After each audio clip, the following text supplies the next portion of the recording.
Look into my eyes. When you see me on a show, when you see these fans, you know you've got the best in the damn world. This is the Wrestling Matters podcast where we stand up for professional wrestling. Here we fucking go! Well, enough is enough, and it's time for a change! Professional wrestling! This is it! This is us standing up! Yes! Yes! Yes! Yes! Yes! Yes! That's 13-14! Make it till death! Cena, I am the best in the world. Cause that's the bottom line! Cause Stone Cold Simpson! Beautiful people, my fans, my loyal subjects, welcome to another interview for the Wrestling Matters podcast, ladies and gentlemen, which starts at 1:35. This is an interview that will start on that show, 1:35, and it is with a female wrestler, ladies and gentlemen. You probably won't know her, but this is what the interview's all about, so you can get to know her. Okay? Big shout out to Michael Larkin for this interview as well. He's hooked me up. The lady's name is Lexa Rose.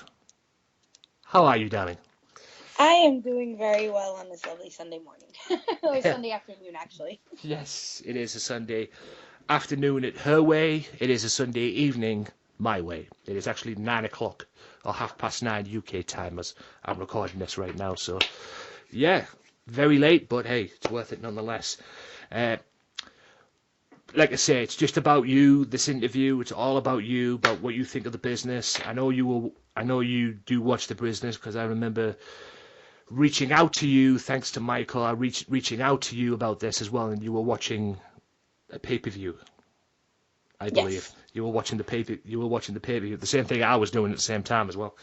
So, Yep. I was actually watching it as well. I can't remember what pay-per-view it was, but it was a WWE pay-per-view nonetheless.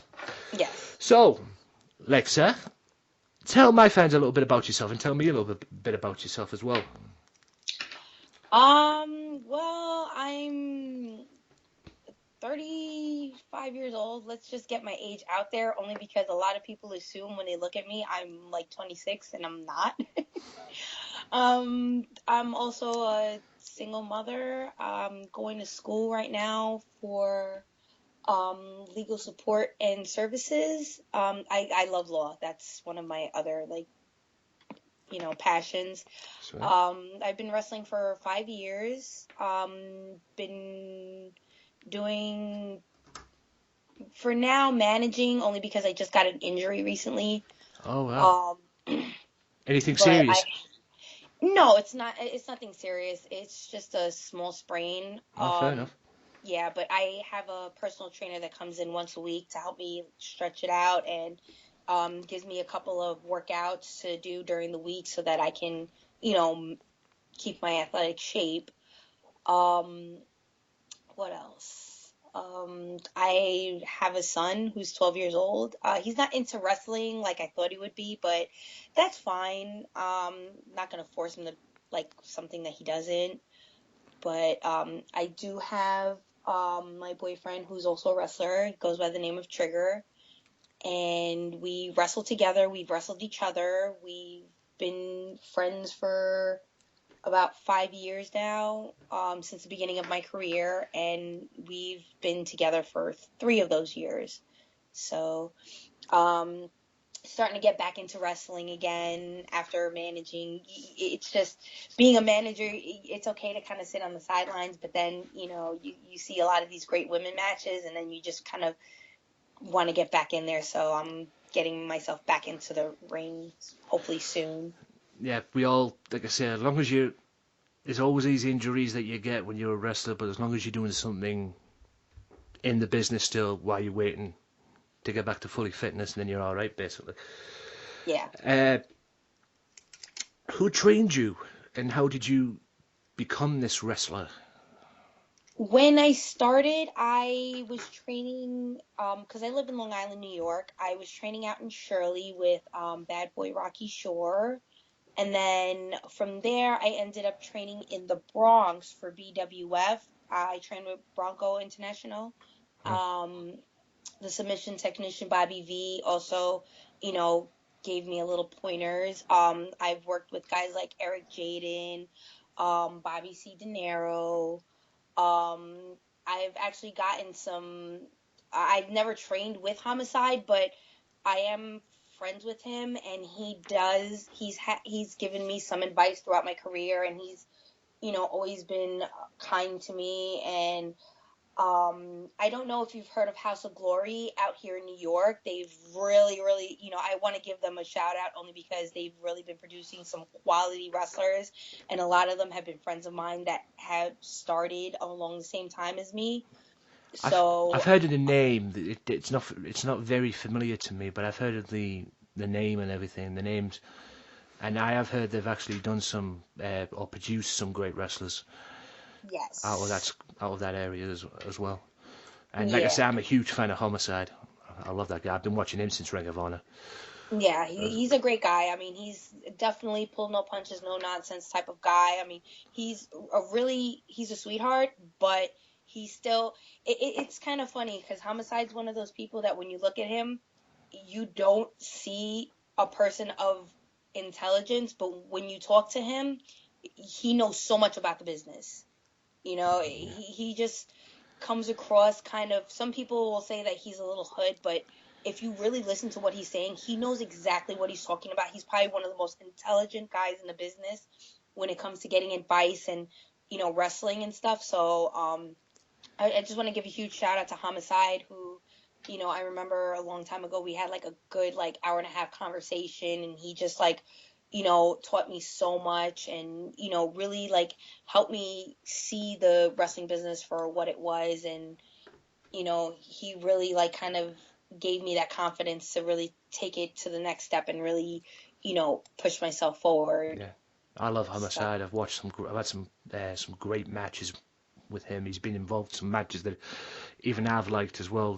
He's competed in Ring of Honor, former X Division champion, former TNA Tag Team champion with him, and Superbeck Hernandez as well with the LAX and everything, and had some great matches in Ring of Honor as well. And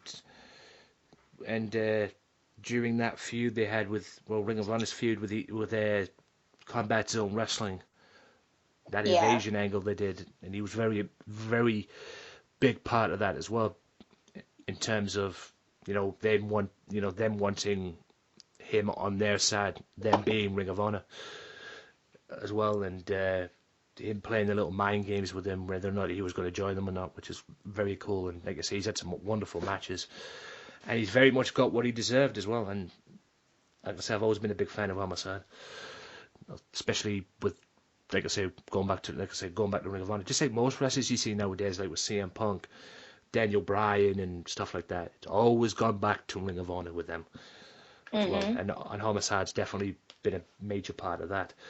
And it's very cool. I remember watching. It was a match between Homicide and CM Punk, and it was, I think, a Falls Count Anywhere match, and they ended up in a strip club. And I will always refer to this match because this was one of the matches that made me actually admire CM Punk, because they had a match and it was in a strip club, and I remember it clear as day. The stripper was lying on the stage with her legs spread open, swinging them in the air, and CM Punk literally looks in between her legs to her face and then screams that she's a whore. And I could not stop laughing. It was just one of the funniest things I've ever seen in my life. And Homicide's, in the corner, selling it. And I'm like, how is he not laughing his ass off? He's selling it, but he's probably hiding the laughter that he's having inside. He's probably hiding it.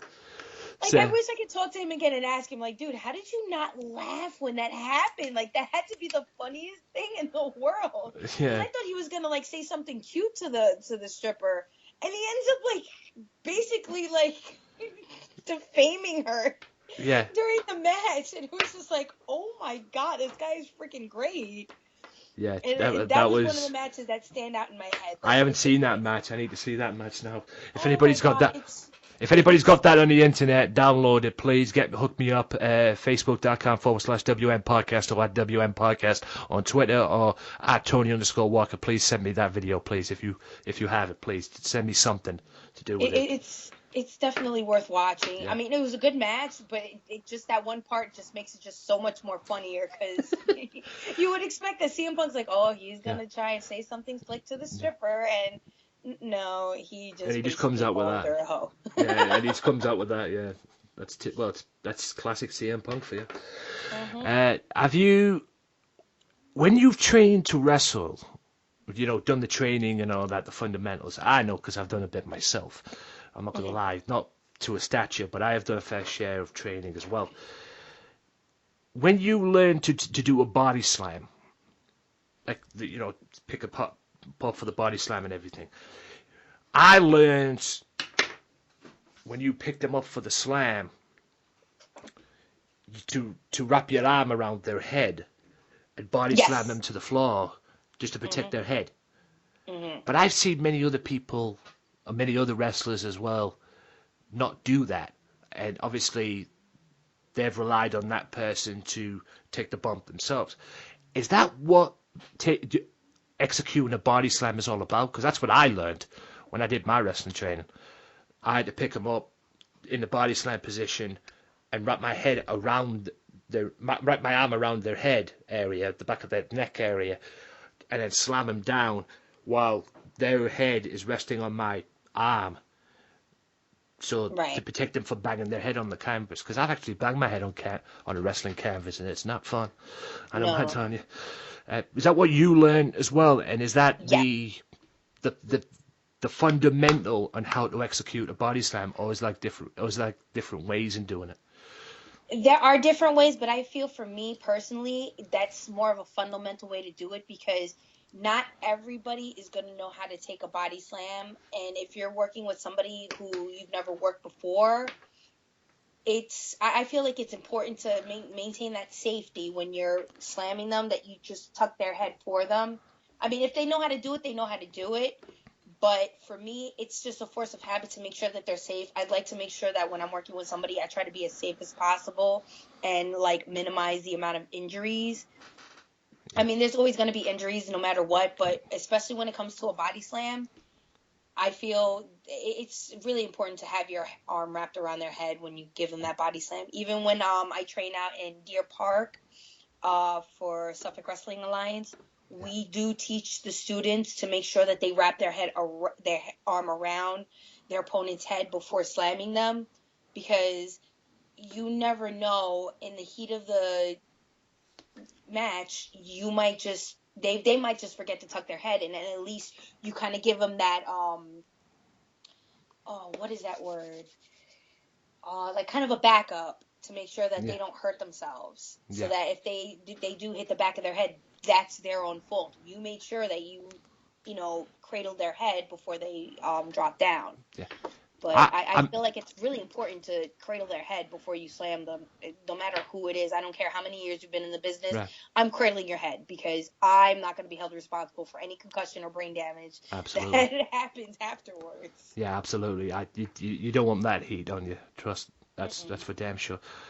I always, like I said, I always did that my way on, and then you kind of get into like a habit of doing it. Once you learn that it's the way to do it, it doesn't stop there. Basically, you end up doing it all the time. Basically, even though you want someone to come in and go, there, and you expect them to, or you hopefully put your trust in them to take the bump themselves when they do it. At the end of the day, I always ended up just doing it, and when I learn something, I usually get into the habit of doing it, and it just stops from there, basically. And that's what I always learned to do as well, especially with suplexes as well. I could execute a suplex no matter what side I'm on. I'm right-handed, so I always end up executing the suplex. But the promoter that I worked with always said to me, don't bend your knees down, because I'm 6'5". Let's just put it that way. I'm a tall lad, and the guys who I was working with were twice my size, lower sides. So what he wanted me to do was to lift them up using my power, like if I was Davey Boy Smith or somebody, Yeah. and have them jump up and allow it. But I always execute, but I always bend my knees, no matter how tall I am or whatever. I always end up bending my knees when I'm taking a suplex. Is that how you ended up? I mean, have you ever executed a suplex? So Suplexes are probably my favorite go-to move. Like, as a heel, I do Eddie Guerrero's Three Amigos, which is the 3 suplexes. Yeah. And I always do a quick kind of like squat and I bend my knees. I do too. Because it also kind of signals to the opponent, hey, get ready. Exactly. And that's exactly once I it. squat, they squat, and then it kind of like helps kind of give that kind of momentum. It builds that momentum so I can get them over. And nothing is worse than, suplexing someone who sandbags you, because then you have to pretty much carry all their weight. And if you're not ready for it, it's going to make for a messy looking suplex. Exactly. That's exactly what I do. That's why I bend my knees. Yes, I'm 6'5". Normally, I would probably use my power or have them, or the promoter having me come across as somebody that has like power and everything like that. But to me, it's a natural thing. You just bend your knees and you like lift them open and suplex them like as you normally would do. And that's why that's how I always see doing the suplex as well. I've just been looking on your YouTube channel while we're doing this as well. I got sent from Michael, look this up, your YouTube channel, and there was matches on here that I saw. LCW, no DQ, pow trigger, with you in in the corner against Rad Dragon, and what is it like being a manager compared to being in the ring? Because not many people understand this. Because obviously being a manager as well as to being in the ring are two different things, two different styles in the business. What is it like to be a manager than be in the actual ring as well, competing? Being a manager, I guess some people would say is easy, but I really don't feel it's all that easy, especially since I'm so used to being a heel. It's easy for me to kind of just be mean and, callous and stuff. But then when, you try to be a face, I feel like I have to put more energy into being a face manager, because I have to make sure that the crowd is invested emotionally into who I'm managing. But being a manager, I feel is not as easy.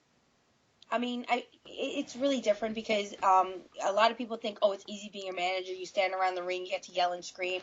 But to me, there's a lot more, especially if you want to be a really good manager. I was taught by Vinny the Guido. I feel, is one of the best managers in New York. He's both well loved and hated equally.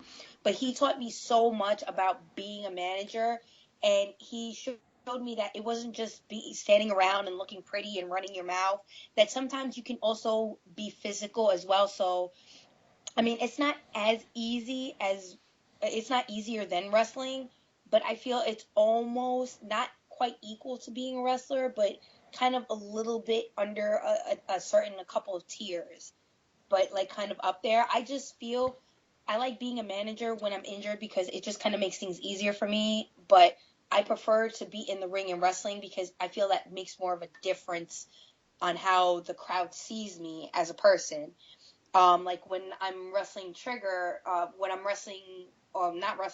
managing Trigger, my boyfriend or fiance actually, I try to get myself into it physically, so that I'm not just standing there being just a pretty face yelling and screaming and being annoying. I want to also be physically, not annoying, but I want people to see that, oh, here comes Trigger and there goes his manager. I got to keep an eye out for her, because I know that she's not afraid to get into the ring and let me know a thing or two. So I feel like for me right now, where I'm at in my career, I would rather be a wrestler than a manager, because I know that there's so much stuff that I can bring to the table. But for my fiance's sake, I enjoy being a manager, because just in case he's injured or something like that, I can check to make sure, like, if he's okay, and I can kind of like let his opponent know while yelling and screaming. The crowd doesn't see it. You know, they think I'm just yelling at his opponent, but I can just sit there and then quietly say for 2 seconds, he's hurt, watch out for his like shoulder, or he's hurt, watch out for his knee, or something like that. So I feel like in a way I try to be above and beyond a manager than just standing around the ring yelling and screaming. I like to be able to kind of help out in a way to like kind of let the ref know like, oh, a part's coming up, be ready, or, you know, something, you know, I like to be able to help the match go smoothly. But I definitely prefer being in that ring, you know, wrestling more than just like managing. Yeah, there's nothing fun with beating somebody up and then not having to look around and see a cop come after you. You know, beating somebody up. There's nothing fun than that. Even I figured that out. Yeah, even I figured that out as well when I did my fair share of wrestling. You know, just beating somebody up. And when I first had I wouldn't say my very first match, like my training match that I had. Even when I was having my training matches, we used to do like sessions in what I did and everything. And you know, at the end we used to do these like 10-minute matches or maybe 15-minute matches, whatever time we had left, kind of thing. Oh, round robins, like we used to do. Yeah, like kind of like a round robin matches. We used to pick your partner or whatever it is you're gonna do. You're gonna wrestle that person, and then once you're done, somebody else comes in. They have their match and whatever. I used to have their matches, and when I first got in, I started beating. I already knew my fair share of what the business was like and how to go in the ring because I watched the damn thing on TV. Yeah. So you kind of get that inside of how to approach yourself and how to come across in the wrestling business. And then I just went in there and started beating this guy who I was wrestling up, and I'm like, good God, this is fun. Like, you know, just going in the ring and just whipping somebody's ass and just beating somebody up and everything, and okay, this is fun. You know, yeah. And then looking around and seeing there's no cops there and everything. Okay, this is even more fun. Sweet. Yeah, I could sign up for this. You know, I participated in a Royal Rumble match, my very first Royal Rumble match, or Battle Royal match, whatever it was. Yeah, I participated in there, and I didn't know what the hell I was doing. I wasn't ready for it. They just begged me to go in there. They threw me in there at the deep end, quite frankly, and I just said, I'll just do it, just get out of the way and see what it's like. Yeah. And they came in. One of the trainers, the proper, like, the trainee wrestlers and everything, came in, grabbed out of me, this is the God's honest truth, shot me in the corner, and chopped me in the corner.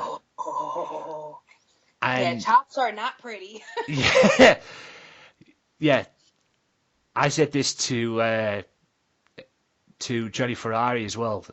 Chops are the worst thing in the history of the business to take. Okay, unless you're doing it to somebody else, then you're fine. But to receive a chop, they suck. And as I found out, I feel like they are the only real, I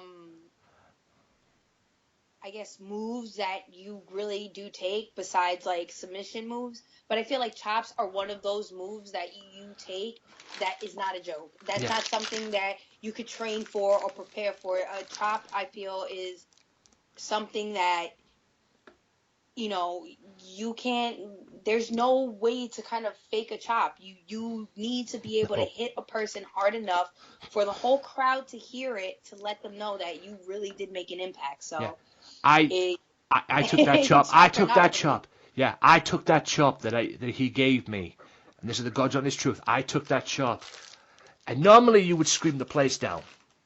Yeah. I couldn't, but the scream was like inside me. So internal. Wanting to come out. And I was like, and I like held it inside, because if it had came out, I'd have definitely screamed the whole place down. Where I was, it sucked. I remember one time going to a show not far from where I live in an area called Billingham.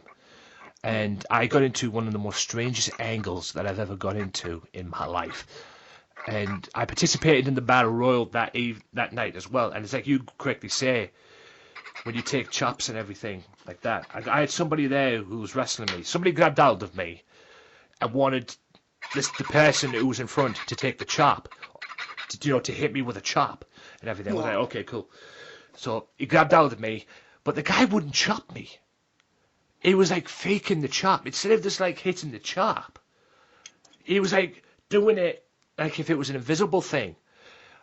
And I'm like standing there just like, fucking chop me, you idiot.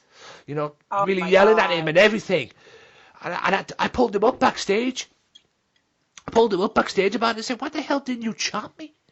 He says, oh, the crowd didn't see it. No, the crowd didn't see it, but the bloody heard it.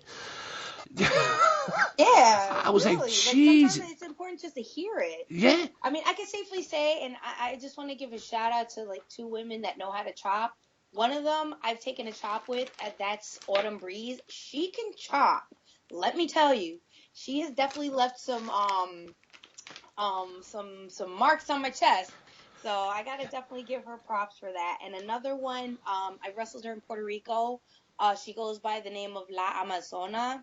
She actually chopped a friend of mine and left a mark on his chest that lasted the whole entire trip we were out in Puerto Rico. So those are 2 women that you don't want to get chopped by unless you really can handle it. Well, I got chopped that many times in that battle royal, and I took my beatings, did what I did and everything.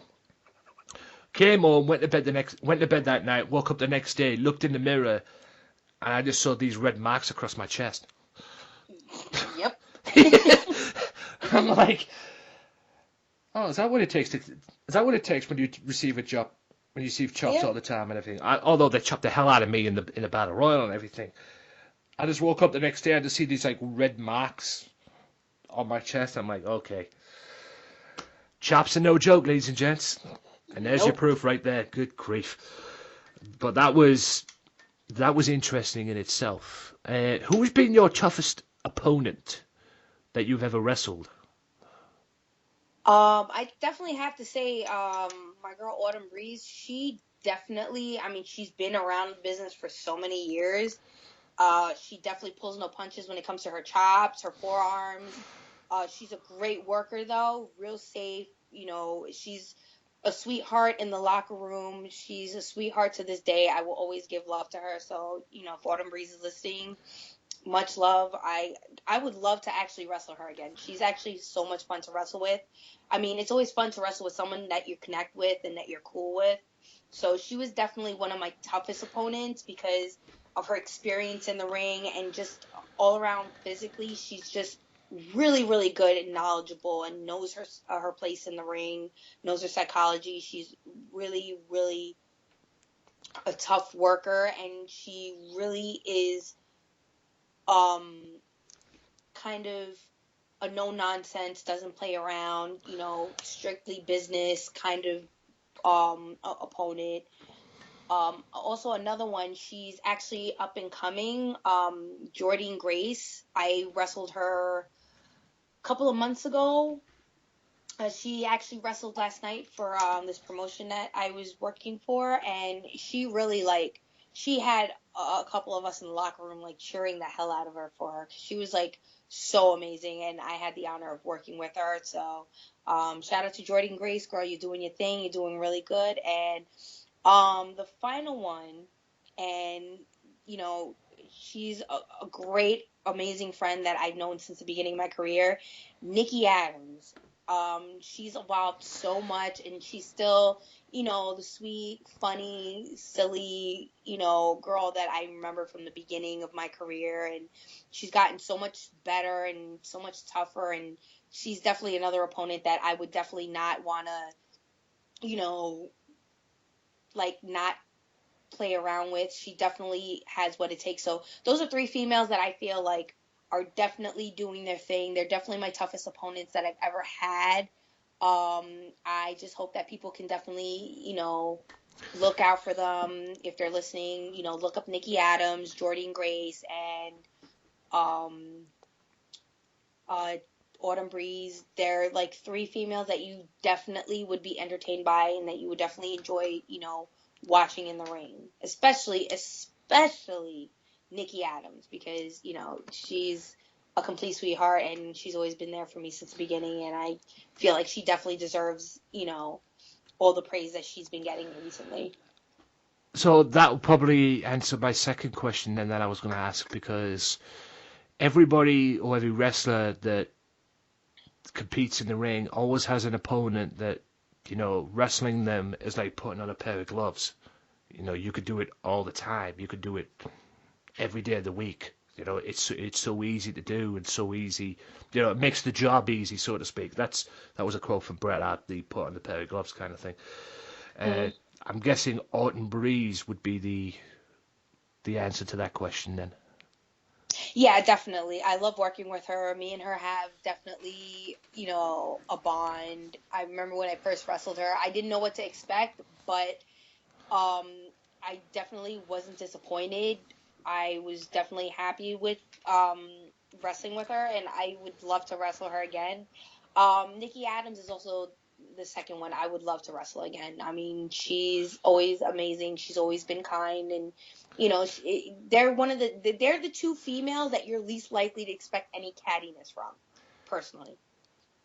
I could never say anything bad about them, and I'm pretty damn sure they have nothing bad to say about me because I've never done anything, you know, to upset them. Right. So, you know, they're definitely two opponents that I would love to see in the ring again, and, you know, I definitely feel comfortable being in the ring with them, and I definitely have nothing negative, and I could never have anything negative to say about either of them. Yeah. What's it like wrestling your fiance? Because, like I said, you mentioned during this that you had matches with your fiance as well. No, not just being his manager and everything. You've also wrestled him. What's it like wrestling him? To be honest with you, I feel like it's relationship therapy, I guess, so to speak, because I mean, no relationship's perfect. Everybody goes through their own, you know, fights and squabbles and stuff. But when we get in the ring and we work a match, or when we train, like when we work a match, we know exactly what we're gonna do, so we know how to plan something like really well. When it comes to training, it's definitely therapy for us because if I'm mad at him for something stupid, I could just take it out on him in the ring. And if he hits me in the ring, a lot of people find it weird because they're like, well, isn't that kind of abusive? And in the wrestling business, it's really not. No, Because it's not. if the person that you love the most isn't hard enough on you in the ring, regardless, then they're not the one for you. Yeah, I it mean, toughens even you up like- as well. If somebody in there, I mean, obviously you trust that person to be in the ring with him, at the end of the day. But it's obviously toughened you up as well because during that he could also teach you a few things here and there that you obviously don't know, and you know maybe you can take it from him as well. Well, So- yeah, he's been in the business for 8 years, so Yeah. he's been teaching me a lot, and I've been teaching him a lot. Yeah. We've kind of taught each other. It's kind of give and take. Yeah. Some people in this business don't approve of it. They feel like, you know, something like that should be kept private. You shouldn't talk about your relationship. But I feel like that's what makes our relationship work because we're not afraid to talk about it. We're not afraid to be open with our relationship. And we're not afraid to wrestle each other for the sake of a storyline, or, you know, we're not afraid to kind of like separate ourselves. As long as it works at the end of the day, I mean, who are you to complain? As long as it works at the end of... If they're in the wrong... If they find that uncomfortable, you wrestling your fiancé, I'm sorry, but I think they're in the wrong business. Yeah. That is my opinion on that. I think they're definitely in the wrong business. I feel personally like some people feel like you shouldn't like advertise your relationship to people, but I feel personally it's more important to advertise your relationship because it helps establish boundaries with other people in the business, because a lot of guys in this business really don't have respect for other people or themselves for that matter, and they have no problems trying to hit on a girl who they know is in a relationship. Yeah, that's definitely not just. I have to like let them know I'm in a relationship. Back off. Just not just in your business as well, where you work or anything like that. It's happened once at TNA, which I'm sure we'll get to later on, behind the scenes with Karen Angle and Karen and Jeff Jarrett saga, which ultimately kicked Jeff Jarrett right out of TNA, quite frankly. In my opinion, anyway, from what I got, but I'm sure we'll get to that later on. But like I say, there's definitely a boundary there, and at least the people know that you're going out with that person at the end of the day. Mm-hmm. At least you could trust him too. Yeah, also that, and there's also people that don't care you're in a relationship and they try to break it up, which has happened to me.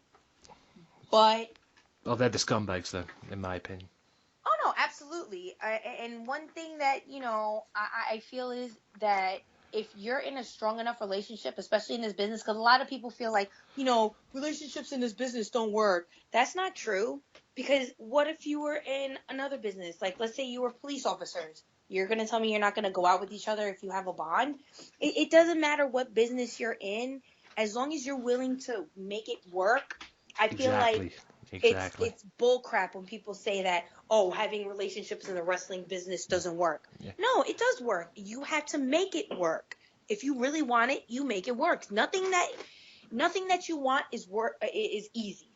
Yeah, I can testify to that. I can definitely testify to that. It really is important to, if you want to be in that ring, you work for it. If you want to be in that relationship, you work for it. Nothing in this world is worth having if it was easy. If it was easy, then everybody could have it. And, that's what makes some relationships that people feel that, oh, well, it doesn't work because, this is wrestling. You're meaning to tell me the medical profession is not as good?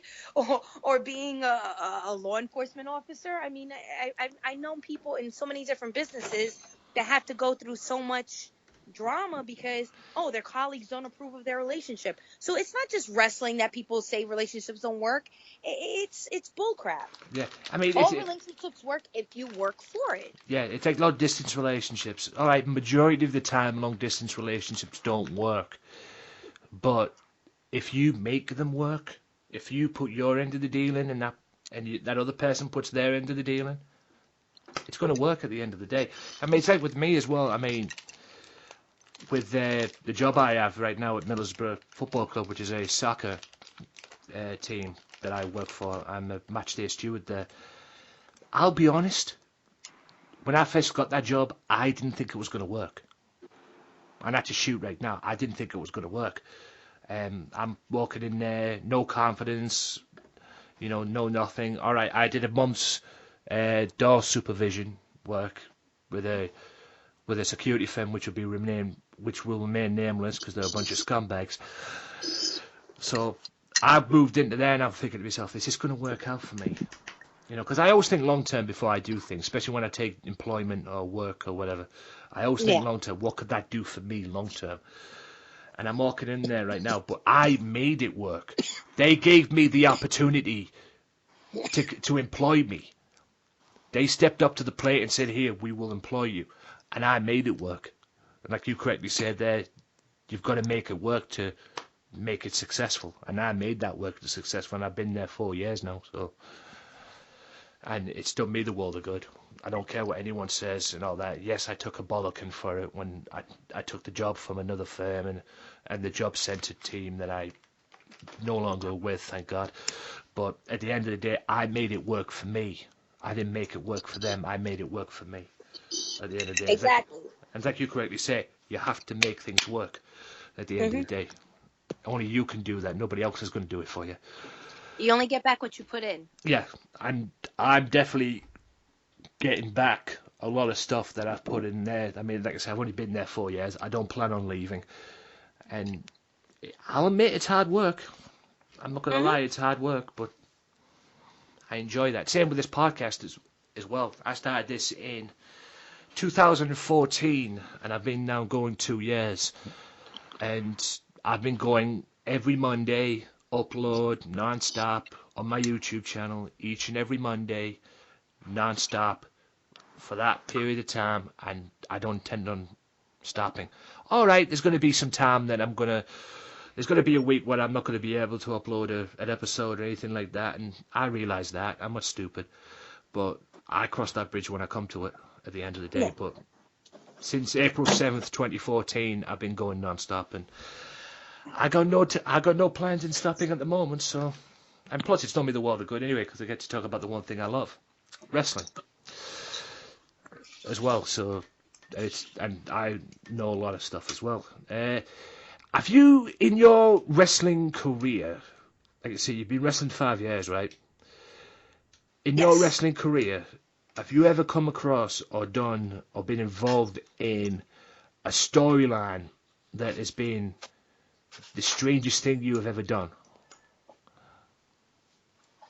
Thankfully not. No, I have not come across any like weird storyline that I've ever had to, or any storyline that's been like weird or anything like that.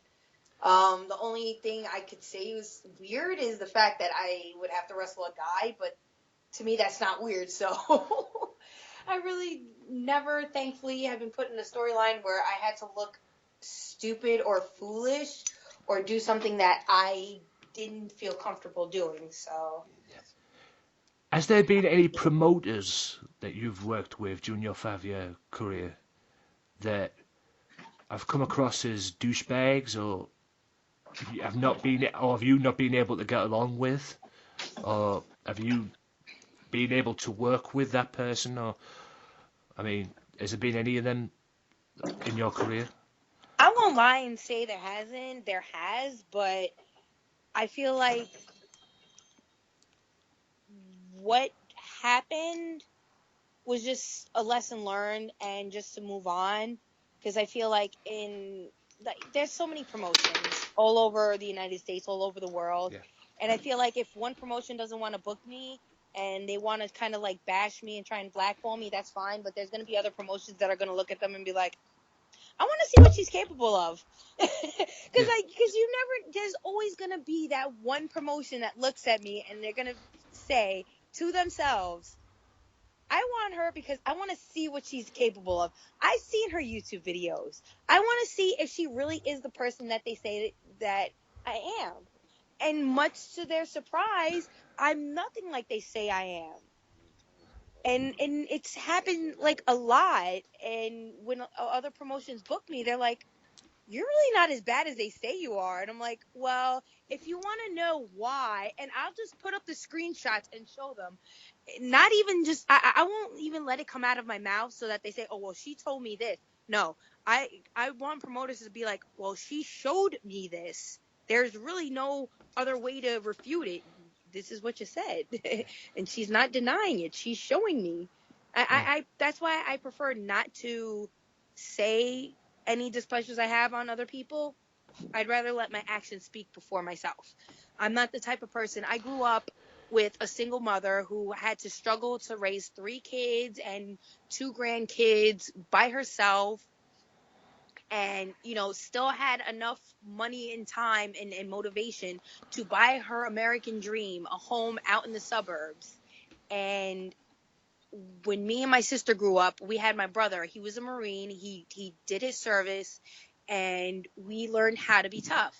My brother was bullied when he was growing up, and when he got older, he made sure not to let us see that. So when we did see him getting bullied, he had to, put his foot down, and that's not the type of person that he is. But he had to let people know, look, I'm a good person, I'm a kind person, but if you step to me the wrong way, I'm going to have to address you.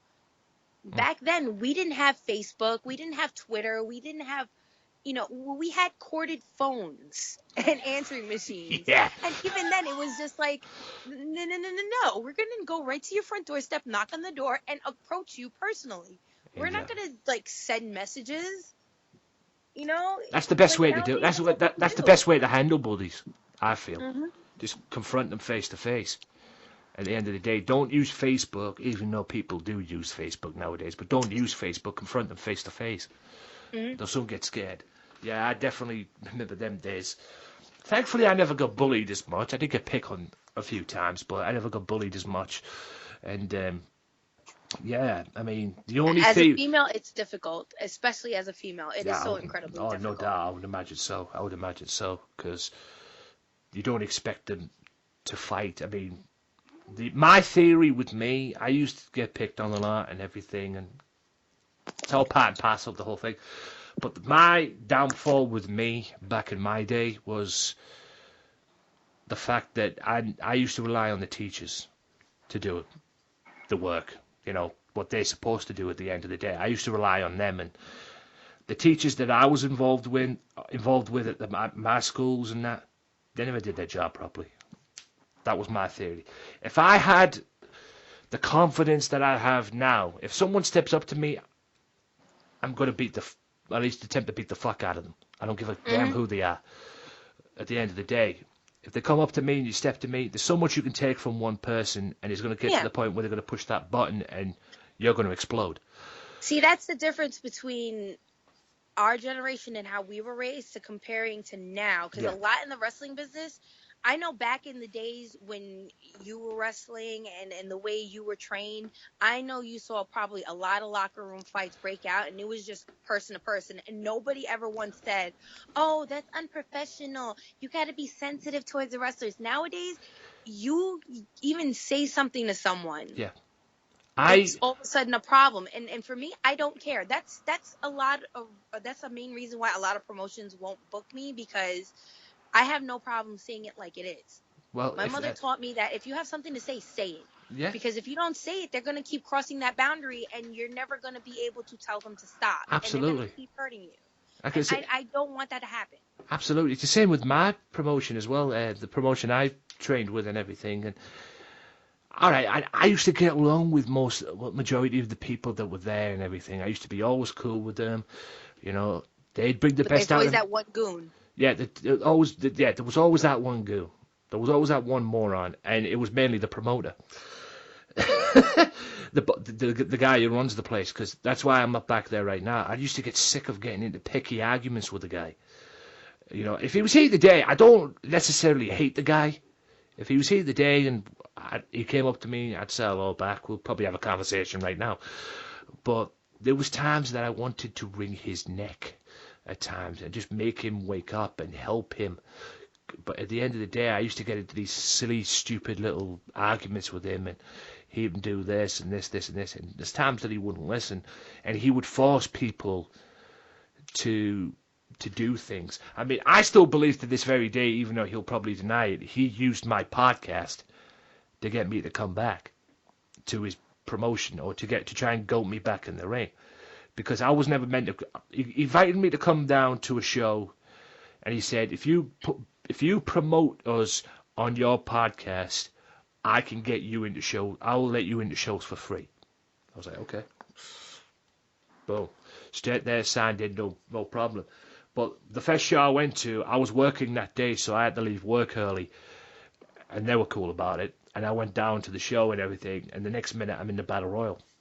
So I wasn't there prepared or ready to wrestle, but he goaded me in, so I found myself going back. So I still believe he used my podcast to get me to come back. And like I said, he's invited me to come back and do some shoot interviews and that, but I said to him, I turned him down, and I said, the reason why I turned him down, if it had been any other day, I'd have said yes, but the reason why I turned him down was because I was just sick and tired of getting into these pecky arguments, and that's not what I want in the wrestling business, man. Yeah. Like I said, the wrestling business is supposed to be about fun and everything. Well, for me it is anyway. All right, you get the odd douchebags now and again, but the wrestling business is about fun and that, and that's not cool for me. It really is. At the end of the day, any profession is like, it's all about doing what you love, because if you do what you love doing, you'll never have to work a day in your life. Oh yeah, that's very true. Like I said, I was loving what I was doing, but there was all this negativity about it. It was just taking the fun away, the majority of the stuff. So I had said, I'm done. You know, I'll go and create a podcast, and I'm having a blast. I'm having a blast with this podcast. I've been having a blast with it for 2 years. Yes, I've met some douchebags. Yes, I've met some people that are cool and everything like that. But hey, that's just a learning process at the end of the day. You invite them on your podcast and everything, and you never invite them on again. That's the best thing about it. Mm-hmm. But at the end of the day, you be around them wrestling fans that have a say, that have a passion, that are passionate about the wrestling business as I am. And and get frustrated about certain things like TNA's situation at this point in time and everything like that. At the end of the day, I mean, want to see great wrestling. That's why wrestling matters, because wrestling matters to me, and it's not just a slogan that TNA used, for peace sake. Wrestling is and has and always will matter to me. That's what I grew up on, and that's why I'm damn proud to be a part of. And you wouldn't believe it. Like I say, if I had a pound for everybody who came up to me and said, "Whoa, why are you a wrestling fan? Why are you a wrestling fan? Get out of it now." It's like, fuck you. I am a wrestling fan till the day I die. If you don't like it, then get away from me. Seriously. Because, like I say, I'm a passionate wrestling fan. I'm not ashamed to say that I'm a wrestling fan. It's as simple as that. I'm not ashamed to say it. Most people do see the wrestling business as a joke. Yeah, I remember somebody actually compared it to porn, and I kind of got offended because, I mean, while there are certain I definitely get offended for that. she said the way this person said it, they made it sound like it's that fake. It's so fake in that caliber. Like, so many people, like, I don't know. It's weird to compare wrestling with sex. Sex is more of an emotional, spiritual kind of thing, while wrestling is a different emotional and spiritual type of thing. Like that's more like, conjoining your body with somebody. Wrestling, it's just You're beating somebody. Yeah. Somebody to not like hurt you. Yeah. At the end of the day, it's an art. You're beating somebody up in the ring. You're not having sex with the person, for crying out loud. Yeah. Like, you're comparing love with hate and trying to say love and hate are the same exact thing, and it's like, it is, but it isn't when you're comparing it with wrestling. Like, I don't feel porn is anything like wrestling. That's the most asinine thing I've ever heard in my life. I mean, I'm sorry. It looks similar on the outside, but from a wrestler's point of view, it just, no. I felt like so offended, and I said, how about you get, and I said it just like that. I was like, tell that to somebody who takes 150 bumps in the ring. Yeah. That's why people always say to me, people... And not every ring is the same. Yeah. Not every ring is going to be comfy and fluffy. And, right, yeah. And some of them aren't going to be like... And all rings are not comfy and fluffy. But there are some rings that are good, some that are not. And you just can't really compare... Like, I just personally feel you can't compare sex to wrestling. It's just... No. That's like the most asinine thing I've ever heard. At the end of the day, you're taking bumps in the ring. You're wrestling the person. You're not having sex with the person in the damn ring, for crying out loud. That's the most stupidest thing ever. I'd like to meet that person. I mean, that's to me is like somebody saying to a wrestler that wrestling's fake. And at the end of the day, I've had people say to me, "Oh, wrestling's fake. Wrestling's fake." No, it's scripted. At the end of the day, and wrestling at the end of the day, like you correctly say, go and take 150 bumps and then tell me it's fake. Or go and take a chop and tell me it's fake. It's just that hurts my brain. That really does. Yeah, really. It's especially coming from like a female point of view. Like, porn cheapens like how people view a male and a female. Right. Wrestling empowers what it means to be a male and a female. They're two completely different opposites. Exactly. And some people will try and argue, oh, but it's just the same thing because theatrics. No, it's not. The difference is how you view the male and the female at the end of the day. In porn, you look at, a male and a female, and they look like play toys. They look like, trophies to be used and cast away. When you look at wrestling females and wrestling males, they look like champions that are to be regarded, revered, and respected for their strength and for who they are as a person. Porn is not...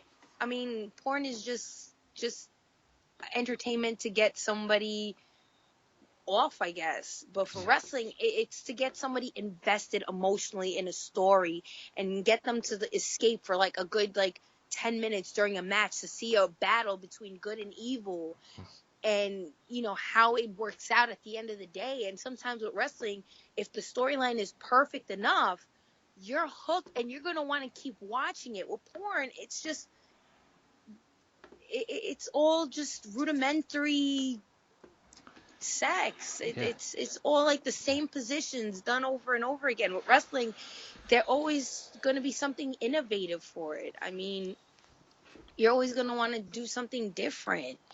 With porn, it's just, I don't know, it just cheapens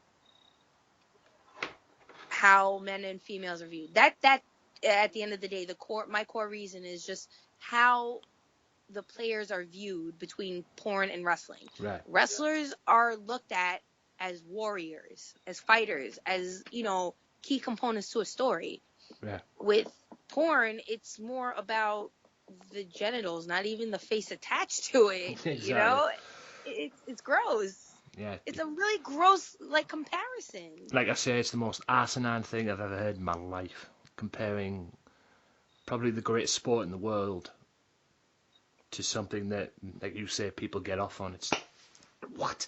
Like I say, go and take 150 bumps and then compare it to porn.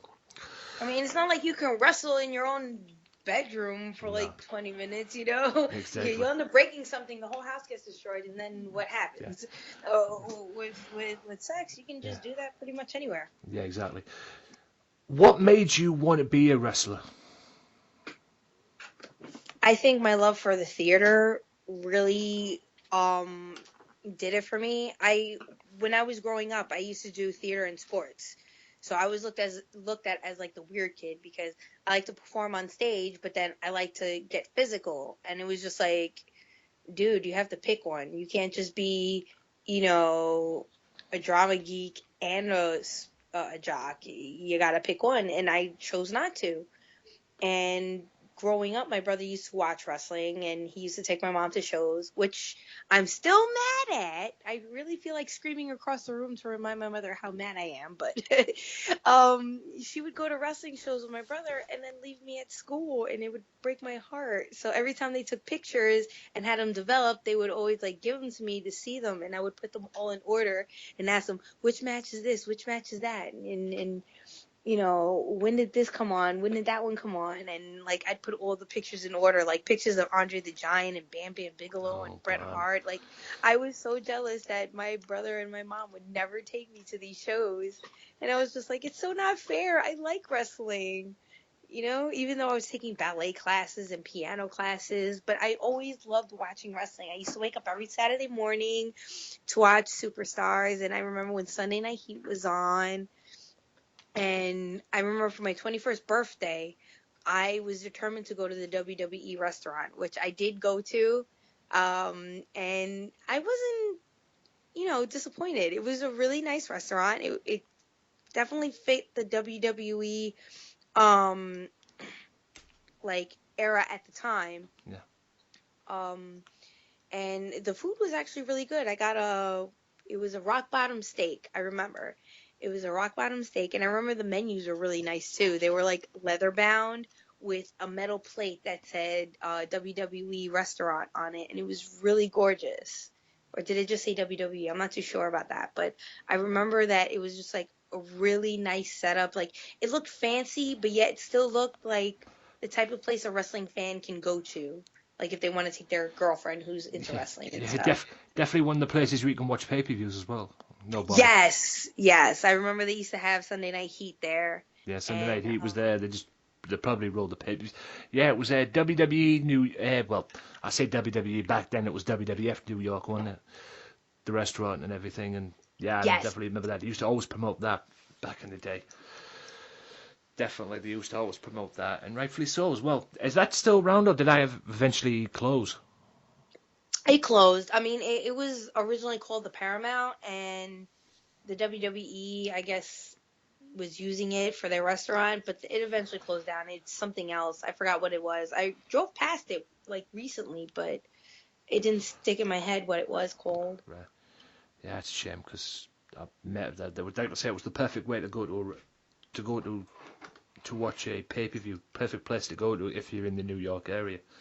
Yeah. Instead of buying it on pay-per-view and everything and spending all the money to get the pay-per-view, just go down to WWF New York and eat some great food and sit back and relax and watch back then a great show.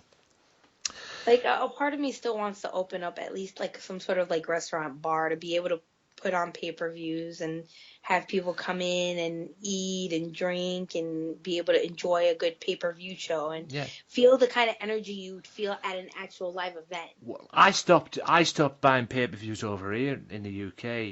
I used to buy when it was on Sky Box Office over here, and it still is to this very day. But I used to buy pay-per-views once every 2 months.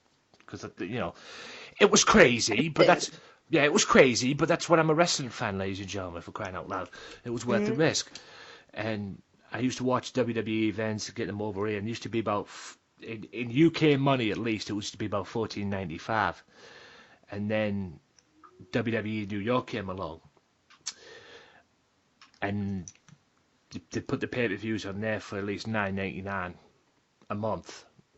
And I was like still buying them, and then one day they put it was because at the end of the day, Sky were pissed off at the WWE New York thing, the WWE Network thing, and coming over here and all that stuff and everything, and they were still pissed off about it and everything. And even at one point, they delayed the actual it being, arriving over here in the UK or being available in the UK. They actually delayed it, and they were still pissed off about it. And then the Royal Rumble came along, and they upped the Royal Rumble to £20. Oh and my God. that's when I was like, okay, I'm done. Bite me, I'm done. And then I just cut everything down, and now I don't need to buy any more pay-per-views because I just turn my PS4 on or my laptop on and watch the pay-per-views via the network. the beautiful network that we have. Yeah. And I love that network. Oh, absolutely. That's just like gold to me. That was like the old wrestling channel. We used to have a wrestling channel over here as well until somebody made it the Fight Network. And that was good for British wrestling. And that was my first exposure to TNA and wrestling promotions like that. Even Ring of Honor as well. Old school Ring of Honor back in the day with Chris Daniels and Low Key and Homicide and Bryan Danielson and CM Punk and people like that. There's actually a channel in the North, was it North or South Carolina? We had gone on a vacation. Yeah, it was South Carolina. We were on vacation to Florida. We were on our way back, and we stopped at a hotel room, and I forgot which channel it was, but all of a sudden, I'm looking, I hop out the shower, and I'm looking at the TV, and I'm watching wrestling, and I'm looking at Anthony, and I'm like, what is that?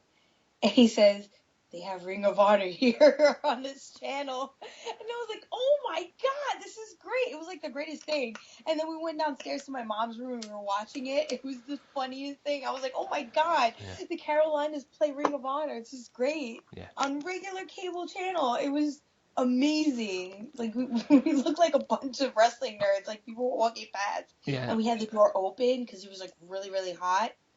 And we were watching it, like me and Anthony Trigger, we were outside smoking cigarettes and we're watching it from outside of my mom's hotel room and we're reacting to everything that's going on and people walking past us like, what's going on? And then one person looked at us and they were like, oh, okay, they're watching wrestling. That's okay. Yeah. Like, it's that normal down there. Like, I remember wrestling, what was it, North Carolina? North Carolina. I think we wrestled in North Carolina. Yeah, we wrestled in North Carolina. Yeah, we wrestled in North Carolina for this in this armory, and wrestling down there, like, and they're really supportive. One thing I gotta say about the Carolinas, they are so supportive of wrestling that they let us support our New York wrestling promotion. They were like, if you want to put up a flyer, put up flyers, and we got to put up flyers.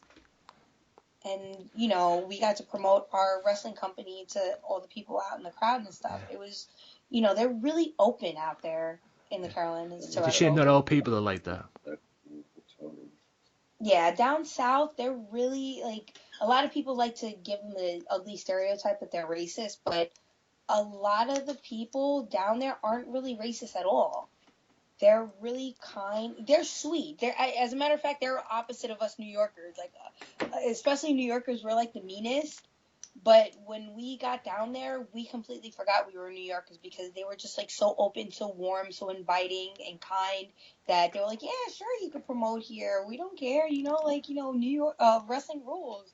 And it was just like a good feeling to be out there with people, like-minded people that were willing to help promote and support us. And even after the show, they all came to our hotel room and we all had like a good time.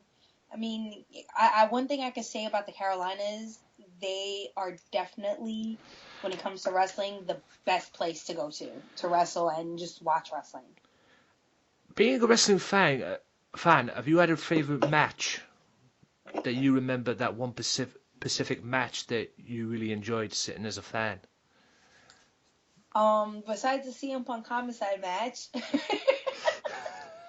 I swear I never stopped being entertained by it. I definitely need like to see that match. I definitely need to see that match. I gotta find that match. It's oh my god, it's just so funny. Like personally, a match that I've ever had, I could safely say, and she's her name is Masha Slamovich. I wrestled her in the BWF recently. She's actually a friend of mine, and he was telling me about her like months in advance, like who she was and how she works, and she's wrestled in Japan, overseas and stuff. I ended up getting put into a match with her at the last minute because her opponent was running late from another show and they wanted to have her wrestle. So they all came to me and they were like, Lexa, you gotta wrestle tonight. And I'm like, really? Like, really? I was being kind of a spoiled brat that day because I was like in a good mood. I really didn't feel like wrestling. It was just one of those days where I just wanted to enjoy being a manager.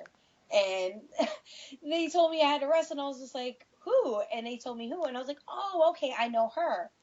And we literally came up with a match in 5 minutes. The match was 5 minutes long, and it came out great, perfect. Like, there was barely any, like, mistakes in the match, and the whole crowd was completely invested in it. It was completely great from beginning to finish. We had the crowd up at the peak, and we kind of, gave them a great ending, Right. and they loved it. And I think that was one of my favorite matches that I've ever had. Otherwise, matches that I've seen, I can't even pinpoint a single match in particular, but I know that Eddie Guerrero has definitely put on the best matches I've ever seen. And Yes. that's the only reason why I do the Three Amigos in my moveset because, of course, Eddie Guerrero was definitely a wrestling pioneer. He kind of gave lucha wrestling a place in American wrestling history and, wrestling history as a whole. So it was definitely any match by Eddie Guerrero that I could safely say was a good match. I can't even pinpoint a single one. Yes, dear already. Can you believe it has been... He died in 2005. It's been going on 11 years since his death. Oh my God. But I gotta admire that Vicky was able to keep carrying that name. So has Chavo. And I think his daughter, I forget her name, but she's also a wrestler. I know who you mean, yeah. I know who you mean. Yeah. Her name escapes me right now. But is it Raquel? I think so. Yeah. But at least the name is still being carried. Mm-hmm. So it's nice to know that even though Eddie's not here and with us to this day, his legacy still has had an impact on us as wrestling fans. Like I said, I've been a fan all my life, and Eddie's been definitely on the high of that list. Watched his matches when he had back in the day in ECW. Not many people probably don't know this. Yes, Eddie Guerrero was in ECW at one point. Had his matches with Dean Malenko. Yes. As well. The 30-minute Iron Man match, which I remember very well. I don't know if it was an Iron Man match, although it did feel like one probably to them too. But it lasted 30 minutes. It was like a time limit draw kind of thing, and it did last 30 minutes for the TV title. The ECW TV Championship at the time, and then Eddie went on to WCW and had a hit there as well. Then he went into WWE as well with the Radicals and the man to be Brock Lesnar and that bloodbath he had with JBL at a Judgment Day pay-per-view when he defended the title. I will never forget that match if I live to be 100. Just them two just literally beating the crap out of each other.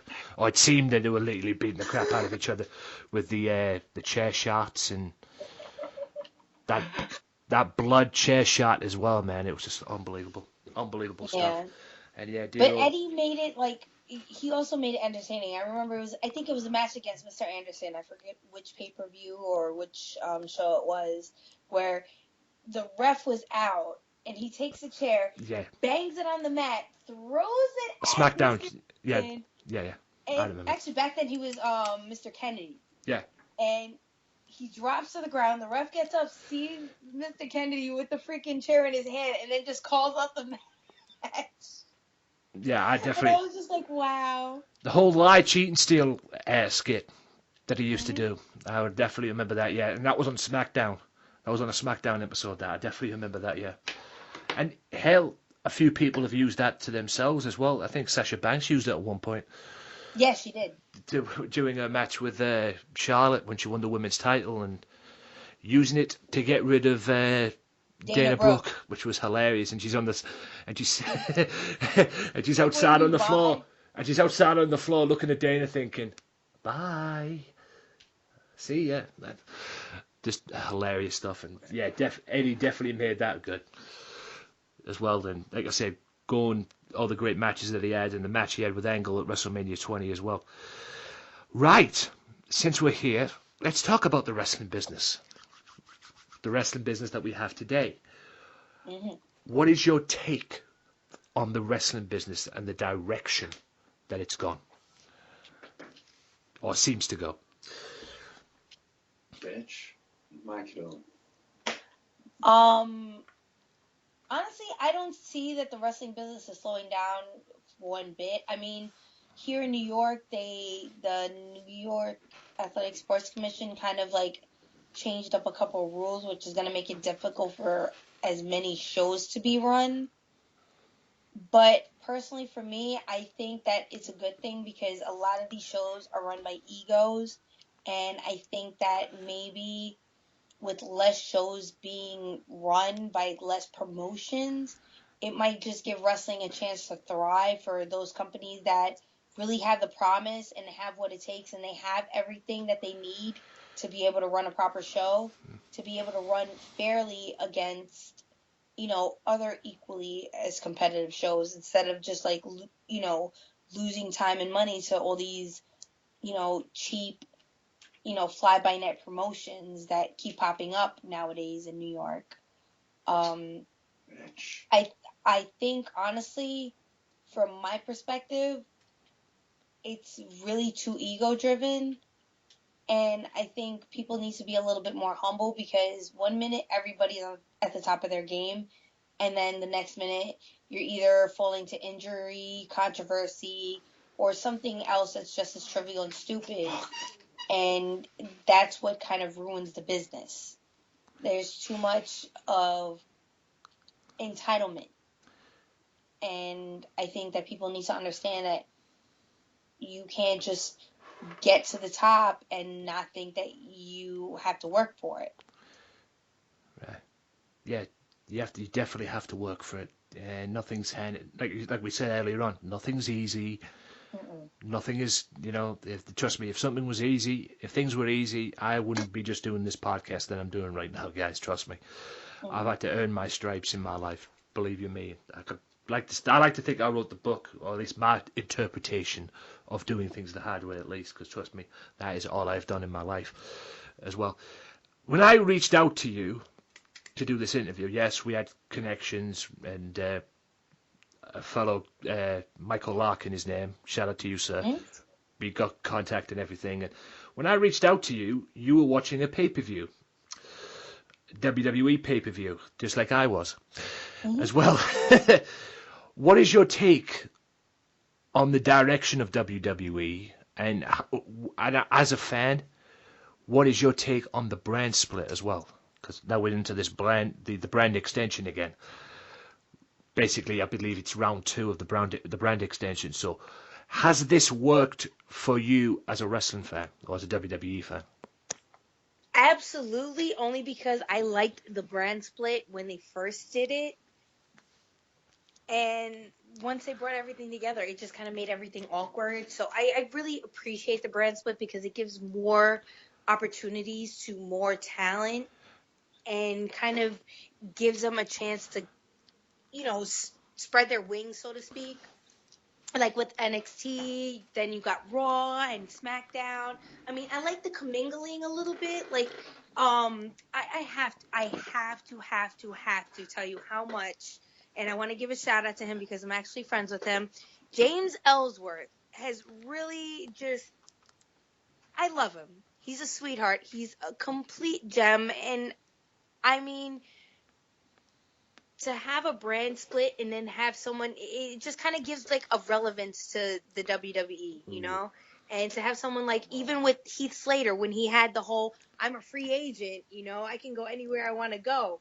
Like little things like that kind of give an extra, you know, connection, like a reminder saying that, we're all connected, but we're not. And it gives like that little friendly competition between all, I feel like NXT is a part of it as a brand. You have Raw, SmackDown, NXT, and the fact that they're all kind of mingling together, but not completely like immersed, where people are too confused and they're like, "What's going on? Who's what brand?" They're able to safely kind of keep all the superstars separate, and yet have some that are kind of in between, which kind of gives it a little variety. So I definitely enjoy the brand split. I really do, because it gives me a reason to watch SmackDown. It gives me a reason to watch Raw. It gives me a reason to immerse myself back in the product completely again.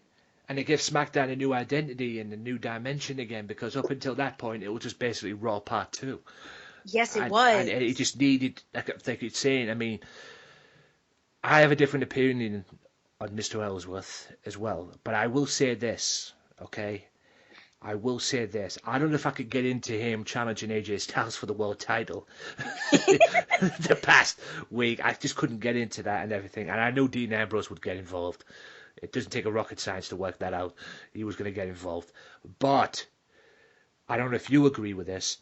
It has helped the SmackDown brand itself.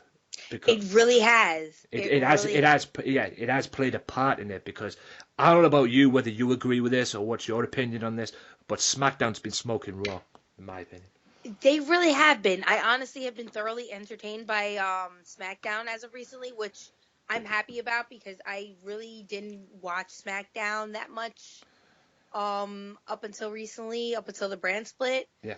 Because I was always watching Raw. And the other time I would watch NXT or any of the other WWE programming, like the Edge and Christian show and Camp WWE and stuff. Those are like my favorites. Breaking Ground. And yes. Love that show. Yeah, they've been putting out really good shows. So it just like, yeah. I just didn't start watching SmackDown until like they did the brand split, and then all of a sudden you have like all these different talents finally like kind of showcasing themselves. Don't misunderstand. Yeah. Go on, continue what you said. Go finish what you said. Yeah. Like they showcase like all these different talents They and do. bringing up the Very NXT talents, so that people can kind of see that they're ready to be up there and kind of show themselves and show what they got to the main stage. Yeah. Even though I love NXT. I love the fact that it's all newcomers. Yeah. Coming in, like, they do well to keep that show fresh, man. I've noticed. Yeah. They do very well. The fact that a lot of my friends are obsessed with Bobby Roode's theme song, Glorious. Oh, God. I mean, I don't see the appeal of it, I guess. It doesn't, like, it gets stuck in my head, but, like, only for 2 seconds. Oh, it can get stuck in your head. I think that's the appeal of it. I think that's definitely the appeal of it. Once you listen to it, it sticks in your head for about at least a day or so. It does. It definitely sticks appeal. But like I say, they do very well to keep that show fresh, because just when you think it's sliding away and everything, they being Triple H, find a way to put it back. They just bring in lots of great new talent. Yeah, that's what they need to do mostly as well, because like I said, we all know at the end of the day, there's a lot of talent out there that are not getting their breaks, or maybe too scared to go to WWE. But that's when NXT's for at the end of the day. I mean, I was surprised when AJ Styles came to WWE. Not that I was surprised that he came to WWE, because I knew he'd come there eventually. You know, he'd had to eventually. But I was surprised that he didn't go to NXT, and he just jumped onto the main roster straight away, which is easy anyway because he doesn't need any like talent development or anything like that because he is phenomenal. And I would imagine he's had most of that anyway in TNA. But I was surprised that he didn't go to NXT. And that's what NXT's for anyway. I mean, they have a lot of great talent on there. Even some of the cruiserweights, which I found as well, this new cruiserweight division. Most of them are on Raw as part of the division, but the majority of them are going on NXT as well to get further, enhancement and further improvement as well. Guys I noticed that with Sean Maluda. Yeah, and Cedric Alexander too. Yes. Who I absolutely love. I'm sorry. That guy seriously got over with me in terms of his talent. He's absolutely entertaining. He's very good. I make it say again, another Ring of Honor guy. Oh yeah, definitely. He's definitely got promise. Yeah, definitely got promise, and thank God for Triple H signing him up after his match with. Honestly, a lot of people can say what they want about Triple H, but I think Triple H is probably the best for business. It is in terms of creativity. About it. I mean, there's all this talk about Vince McMahon stepping down, but whether you like Triple H or not, he's definitely got the mind for it. Well, the thing is with Triple H that makes him different from Vince McMahon is the fact that he has experience in the ring. Yes. Like, Vince has been in the ring, but only, later in his life. Yeah. So he doesn't, he only knows the business side of it. He's only seen one side of it. Triple H has been on both sides of it, so he knows exactly how things should be run, how you should book talent, how you should evaluate how you book talent, and how to make a good show work. And that's why NXT is really so successful. And in terms of booking the talent as well, how to make that talent work. Exactly. In there as well, in terms of that direction, in terms of what direction to give them and make that direction they've got work for them as well. He seems to be doing that. Like I said, a lot of people have got over on NXT as well that you probably wouldn't think, first looking at them, you probably wouldn't think they could get over if they left depending on it or something. But when Triple H has got out of them, he's gave them that direction as well. Yeah. He's definitely gave them that direction as well to get over in that. But like I say, obviously we agree on SmackDown being that number one brand. At the moment, at least. NXT aside, of course. What has been, in your opinion, because I watch Raw, even though it's for 3 hours, but I still manage to find myself 3 hours and sit down and watch Monday Night Raw. And to me, Raw has been okay. But me sitting there as a fan, something has missed it. Something's not quite there. I mean, granted, they've got 3 hours to fill up. But something's not quite there. I mean, I don't know what your take is there. Where's Raw going wrong?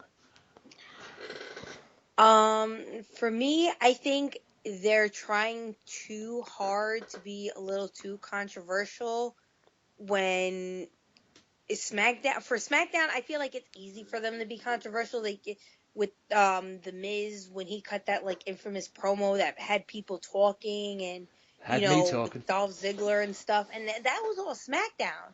But then you don't see something like that with Raw. All you see is Rusev fighting with Roman Reigns over dumb crap that's really not I feel like that's a useless kind of storyline.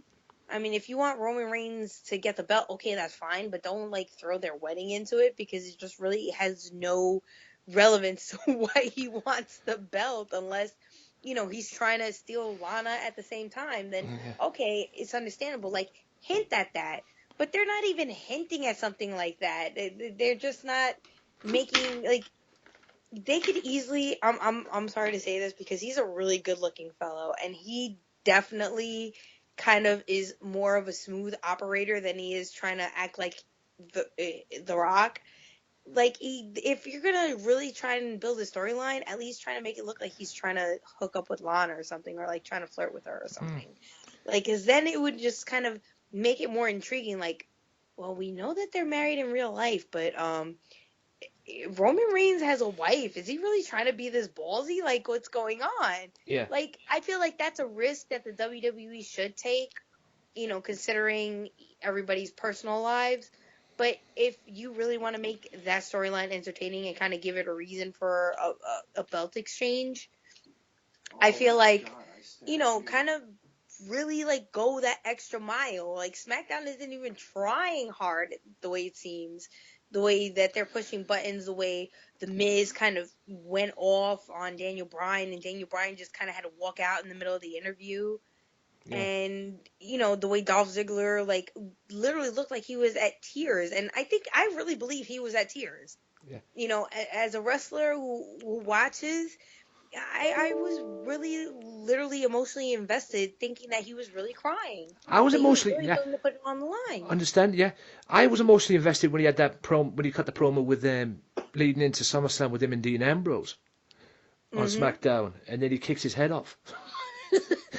Yeah. After that, when he was dig down deep, one thing, and he just super kicks him out of nowhere, which was very good as well. And that's what SmackDown can do, and that's why SmackDown. I mean, I don't think Raw has that kind of a show, do they? Like a talking smack or anything like that. Maybe that's what Raw needs. Yeah. Compete with SmackDown. I mean, I love SmackDown. SmackDown has been hitting it for me. Would you agree that Raw needs to be 2 hours? Yeah. I feel like it drags on too much when it's like, 3 hours. I mean, I have classes at a certain time in between Raw, and during that 1 hour period where I'm just doing my schoolwork, I'm not really looking at the television, but when I do, I'm just like reminded why I'm focusing on my schoolwork. Because sometimes it's like not even entertaining, and it just breaks my heart. Yeah. Especially like with the women's matches. Like, they should be a lot better. Yeah. Way a lot better. Yeah.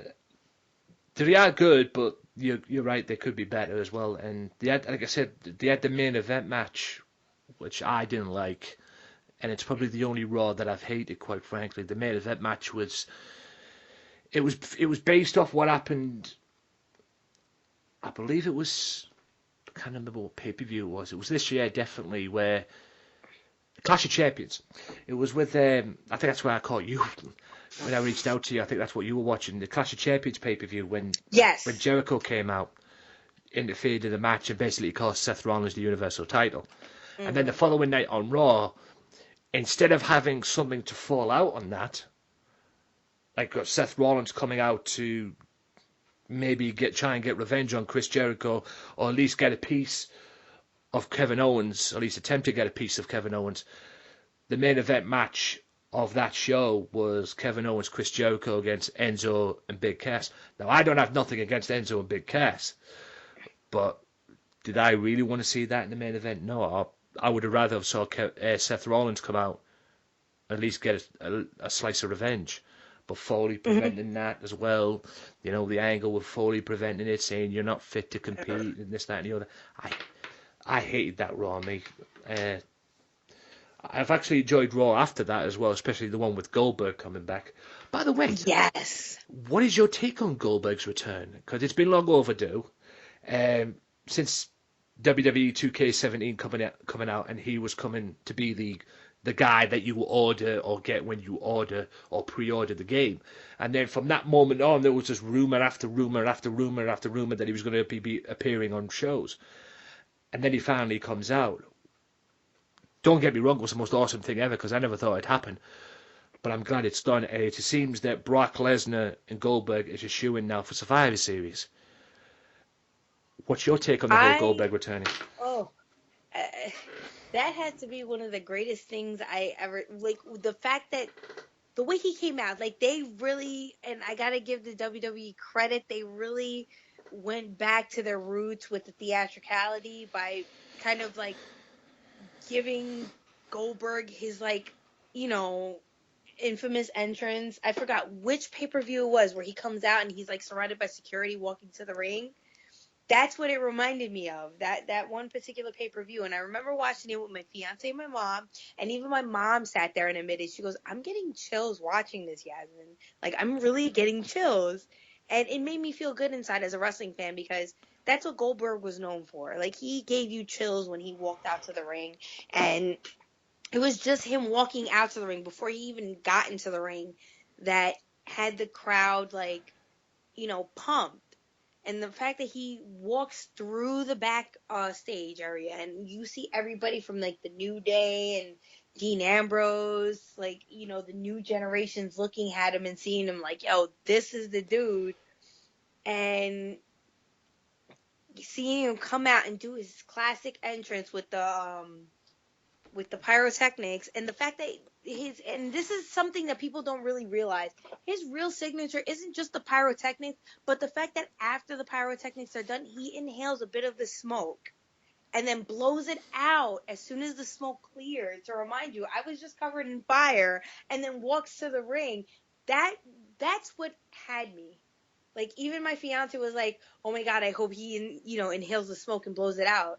And he did exactly that. And we all went crazy for it, because that was, for me, a signature, Goldberg moment where he comes out and he's like, dripping wet in his gear, and he has like the fire and the, sparkles like raining down upon him. And then you see all that smoke that surrounds him, and he inhales it. And right before it clears, he blows it out, and it was just like the best thing to see in the world. Like, he was not afraid of anything. Yeah. Did you see their first match? Mm-hmm. Brock Lesnar Goldberg at WrestleMania 20, because that's the reason for this match anyway, in my opinion. What was your take on that match as a fan? I think at the time, both of them weren't they were both at their peak, but because it seemed more like a personal match than it was just, for the entertainment of the crowd. And both of them were didn't leaving. seem like- Just to throw that in as well, both of them were leaving the company. Yeah, exactly. So they didn't. I feel like they didn't really put as much as they should have put in. But then now, I guess because they got a second chance and they have another opportunity to kind of give it a second go, I feel like this time when they really do wrestle each other, they're gonna put on a better match than they did last time. Not that they didn't put on a good match, but I feel like this time it's gonna be a lot better because they have a second chance to do it right. Yeah, they definitely got a second chance now to do it right and erase the clusterfuck, as many people call it, of what happened at WrestleMania 20. Yeah. And like I say, both of them were leaving that match, and one of them was leaving because he didn't like the direction of where he was going in the company, and the other one was leaving for the NFL. Why Brock ever left for the NFL, I don't know, but anyway. We all know how that ended up. He ended up being UFC champion. Mm-hmm. He said, Goldberg said that, Brock, you're last. Not only are you next, you're last. Meaning, this is going to be a one-off. That's the hint I got. This is going to be a one-off match, one more match. Do you hope it's not? Because I like to see him one-on-one with Roman Reigns. If he still got it, maybe not on a full-time basis. Come back like maybe a Brock or maybe whoever else is coming back. But I just want to see him go one-on-one with Roman Reigns. Honestly, I didn't think of that, but now that you bring it up, that actually sounds interesting, and I would Battle of the really Spears. like to see him against Roman Reigns. Yeah. Because it seems to me like, and this is the thing that people don't seem to understand with the WWE, Roman Reigns, has no problem being in the ring. You saw his match with Brock Lesnar. He was laughing and smiling. Like, he made it seem like he was not afraid of Brock Lesnar, which is something a lot of these wrestlers, they'll sit there and say, oh, I'm, they'll cut promos. I'm not afraid of him. I can handle him. But you never really see any of them really laugh the way Roman Reigns just, like, openly laughed in his face and said, like, I'm not afraid of you. Yeah, I'll never forget that. That was at WrestleMania. I'll never forget that. That guy took a beating. He did. He just smiled at him. He was like, yeah. Like, you don't scare me. You don't scare me, boy. Kind of thing. And that's what got him over with me. The fact that he took a beating. even though he's not really that over with the people. I mean, many people nowadays, me included, say the reason why he's getting booed out the building because he's been built like a John Cena is, and many people call him, including myself. I think I've dubbed him this, considering the direction he has gone and the way he's been used as John Cena 2.0. Obviously, he's a very different style to John Cena. I'm not denying that. It's in terms of his booking and the direction he's gone. Would you agree with that? I think that not so much a John Cena 2.0, but like a Rock 2.0, because he's obviously related to The Rock, and a lot of people have put him on that expected pedestal. And I kind of feel bad because it's not that he can't do it. It's just he's doing it a different way, and people aren't understanding that. So they're being really quick to kind of boo Roman and make him feel like, oh, he's not good enough. He's definitely not. It's like he is, but you're not giving him a chance because you're expecting him to be like someone else instead of letting him be himself. Yeah. Like he never said, he said it flat out, I'm not the bad guy. I'm not the good guy. I'm the guy. He never said what type of guy he was, but everybody assumed he was trying to be either like The Rock or John Cena. He's Roman Reigns. You know, when you live this life, you're not living your life to be like someone else. You're living to be yourself. You don't want to be the next Lita or the next Trish Stratus or the next Rock or the next Hulk Hogan. You want to be the Trigger or the Lexa Rose or, you know, the Caveman or the Mantequilla. You know, just like shout out to a couple of friends of mine. But you want to be just the person of who you are. You don't want to be like someone else. You don't want someone to say, oh yeah, you remind me of someone else. To me, that's kind of an insult, because I want to be able to hear, oh, you're like nothing I've never seen before. You know, I don't want people to say you remind me of someone. I want people to be like, I've never seen someone like you before. Like, you are so different. You are so unique. Yeah, there's nothing wrong with getting sick with somebody saying to you, you remind me of this person, but, you know, there is, you're right, there does get the time that you want to be your own person, you want to be your own, you know, your own wrestler, if you will. Or the way you come across in the ring, you know. Exactly. You want to be your own, like you say, own Lexa Rose. You don't want to be, you know, compared to somebody else. You want to be you at the end of the day. Yeah, I do get that, but sometimes it's a compliment being compared to somebody, or being compared to a wrestler that you may have grown up with and everything like that. But yeah, look, I've covered this on my podcast, and it's the topic that never goes away. It's the topic that just will not go away, and when you think it's gone away, people seem to bring it back and everything, you know, and pull it back in, just when you think it's gone away. John Cena turning heel. Oh, I wish. Yeah. Well, you've just basically answered the question, because, like I said, do you think this is ever going to happen? Because I covered something on the upcoming podcast that I found out that apparently WWE Creative are really pushing to turn this guy heel. And there's even a thought or a rumor that the creative direction is to have him turn like Hogan did in '96 when he joined the NWO. That kind of a way. Kind of thing. But many people, many times that, you know, they even put out top tens of where he should have turned heel and this, and this, and the many heelish things that he's done throughout his career and everything. Do you think this is ever going to happen? Because there's one guy that prevents this. No matter how much the creative team go, oh yeah, we want him to do this at the end of the day. There's one guy that prevents this, and that's Vince McMahon. Do you think Vince McMahon's scared to turn him heel? Honestly, it sounds silly for me to say it, and I don't know if it's going to make sense to a lot of people, but I think that the way that John Cena is, the way people react to him, some people say he's a face. Some say he's a heel. I say that he does both at the same time, and he's one of those rare people that can do it. I've never, honestly, this is why I respect John Cena. He's one of the rare people that can do heel and face at the same time. There's not that many people that can do it. There's, Stone Cold Steve Austin. There's been The Undertaker. There's been The Rock. But to be the face of the company for John Cena, he's been able to do both, and people just refuse to see it. Because a lot of people want to see him go heel. I want to see John Cena go heel.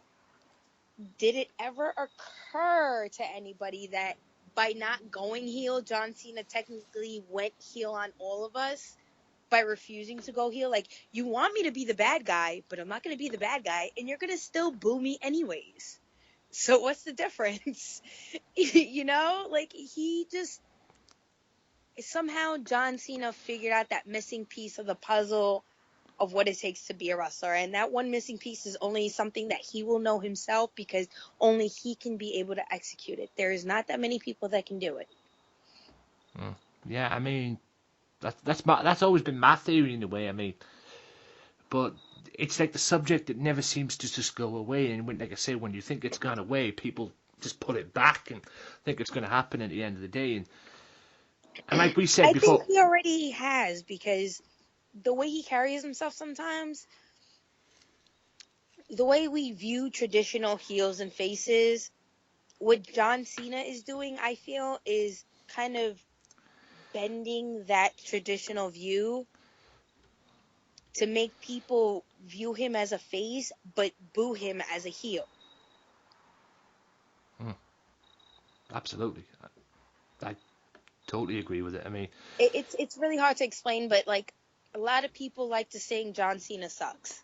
Yeah. Every time this theme song comes on, he comes out, everybody says John Cena sucks. But then those are the exact same people that say, let's go Cena, and Cena sucks. Yeah. And he thrives off that. He absolutely thrives off that. And like we were saying before we started recording this as well, he is the modern day Hulk Hogan. He is now to what Hogan used to be back in the 80s. I would have said Hulk, I would have said Austin as well, but then again, he wasn't anti, was he? Austin was the anti-hero. So you'd have to compare it to Hulk Hogan in terms of, that. And at least in my opinion, what Vince McMahon is probably scared of, that he ain't going to be drawing the money. Because let's face it, who's the money bags in WWE in terms of wrestlers? John Cena. Because people buy his merchandise. He's probably the number one guy since Austin in terms of merchandise that people buy. Whether he's overshadowed Austin or anything like that. I mean, Austin's still the biggest draw to this very day. But many people believe, or many people see John Cena, especially Vince McMahon, as the money bags of WWE. He draws him the money. And I believe what Vince McMahon is scared of would this work, because at the end of the day, what people have got to understand is this ain't 1996. We're in 2016. The whole thing with Hogan worked because at the time, people wanted the change. Yeah. People wanted that change. People wanted to see Hogan change. And when he came out, when he arrived in WCW in 94, people were like booing him anyway, kind of like to John Cena. People were booing him. They were sick of the Hulkamania stuff because they thought, oh, that's Hulkamania for WWE, man. He came from WWE. You should have saved that for Hulkamania. Basically, they probably wanted him to come down to WCW and be a different character, but they didn't. They got the Hulkamania bit for 2 years. And then in 96, the whole world changed. And he became Hollywood Hogan, which worked a treat, even though you were scared to do it at one point as well. But it worked out for him. Many fans believe that it would probably work for John as well. But I firmly believe that Vince McMahon is scared that it won't work. And that's okay, but you never know until you try it. You never know until you try it. I think that, there have been times where Cena has shown signs as heel, and it never really worked because the crowd still enjoyed it because they wanted to see that. I feel like it'll make Vince more money if John Cena went heel, but at the same time, what Cena's doing is being a heel by being a face. Yeah. A lot of people nowadays, the world is so immersed in such negativity that, and this is why the New Day works, because he has that power of positivity. I hate to say it, but he is that hope that we all have at the end of the day. Like, you come from a hard day of work and you hope for that one good thing that happens. John Cena represents, literally physically, he's the embodiment of that one little hope in the back of your head that tells you you can do it. That little voice in your head that says you can go that extra mile, you can, walk the extra block, you're almost home, you're almost there. He's that little hope at the end of the road that makes you feel like I can freaking conquer the world. And when he doesn't go heal the way we want him to, that's when we start to hate him. And that's when he becomes the heel, because it's like, take that step, John. Take that step, John. And the fact that he's flirting with that step with all of us, like, I'm pushing my foot over the border. It has us in that, like, suspended disbelief that, nah, he's not going to do it. Yes, he's going to do it. It has us kind of at that precipice with him. And that's what a lot of the fans are, like, feeding off of, because it's like, should we go past that precipice, or should we have that hope that John Cena has and just stay here? Should we keep going? Should we keep going? Should we stay? Should we go? It's that unknown that John Cena, like, presents to us through, like, hope and determination. Like, a lot of people are so suspended in disbelief that, angels don't exist, aliens don't exist, the government's corrupt and such. But I feel like John Cena gives us that kind of hope that everything's going to be okay. He's like the happy little rainbow sunshine, that you see, that it's like, all right, everything's going to be good. But at the same time, like, when you're in a bad mood, you see him and it's like, I don't want to be happy at the moment. So he's face for those that need that, like, extra pick me up. And he's that heel for those that just don't want to see that happiness and positivity. And that's how I personally, like, I don't know if that really makes sense to anybody that's listening, but I feel like that's how, John Cena is able to play around with the whole face and heel type of thing within the wrestling world, and how he does it so successfully. Even when he does Total Divas or Total Bellas or whatever, you see, like, a side of him and you're like, well, he's kind of a dick, but at the same time, I could kind of see where he's coming from. So with John Cena, it's like, I want to see him go completely heel, but I feel like he's already gone heel in a way when we need him to be. It's just that we don't expect it because we don't see it that way. We're just looking at him, he's being complete face or whatever on the external side of it. But internally, we're seeing it as if he's kind of pushing our buttons and making us think, oh, this whole crap isn't going to work. This love, peace, and unity or whatever is all a bunch of garbage. And that's what makes him heel. Definitely was. It works for him, no question about that. Do you, obviously, are you aware of the British indie wrestling scene? The British wrestling over here in the UK? I've just started getting into it, actually, because, like I said, I wrestled Masha Slamovich, and she's wrestled in Japan.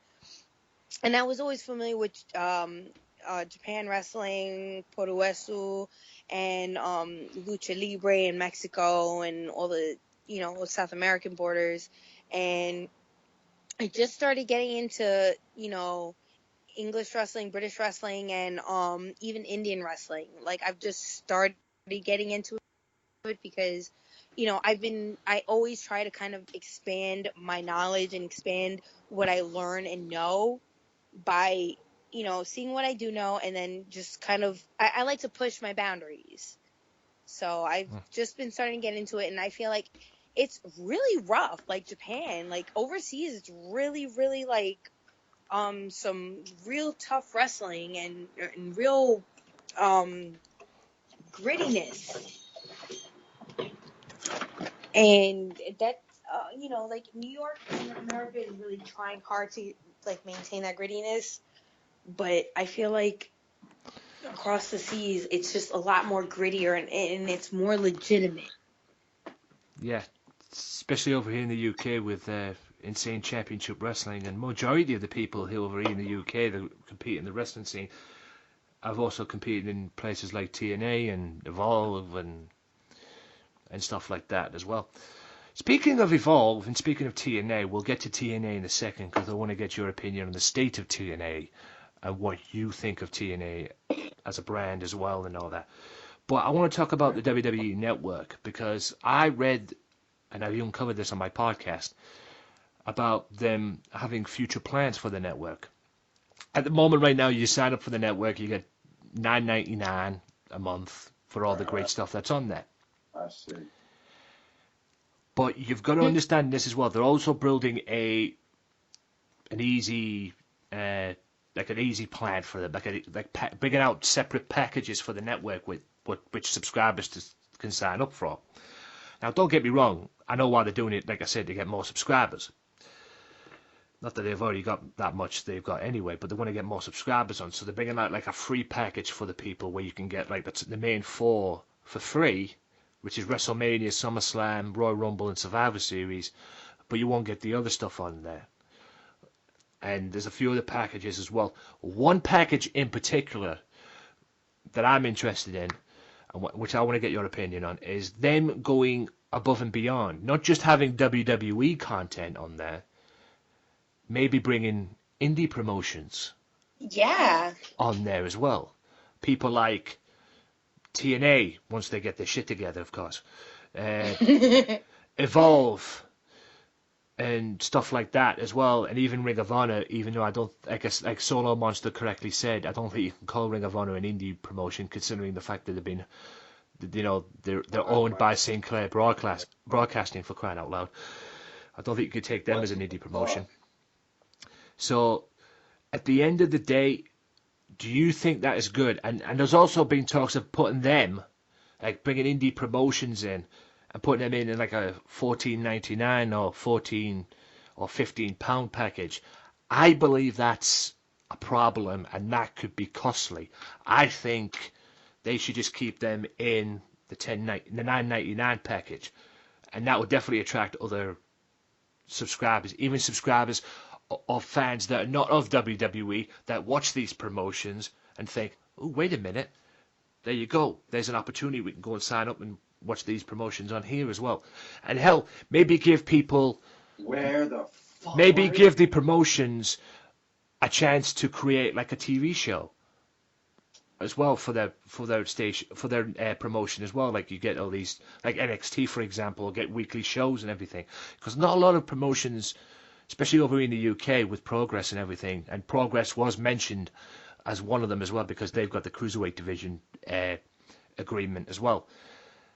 They were mentioned in there as well. Maybe they can get like a TV show running on their network as well. Do you think it's a mistake if they go beyond the $9.99 package and go like a higher? And do you think they should keep the $9.99 package as the highest they can go and bring all these in? Or do you think they should expand and add like a higher package, maybe a $14.99 package, to bring these indie promotions in, to give that subscriber thinking, okay, maybe they can bust up to that? Do you think that's a mistake going higher than $9.99? Because I think it is. What's your take on it? Honestly, I really feel like the WWE should stay with the WWE, because a lot of these promotions have to rely on these pay-per-views in order to make revenue for their product. I mean, if they do work a plan with the WWE, it would have to be like very, very thought out and drawn out to make sure that these promotions do make money. But at the same time, they're pretty much like selling themselves to the WWE just to kind of gain revenue. And I feel like a lot of these promotions don't really need that to do so. So honestly, no, I don't think the WWE should incorporate any independent shows on their network. They're better off with what they have already and should just kind of stick with it and let the promotions kind of make their money the way they should, just to kind of, enforce that kind of competition.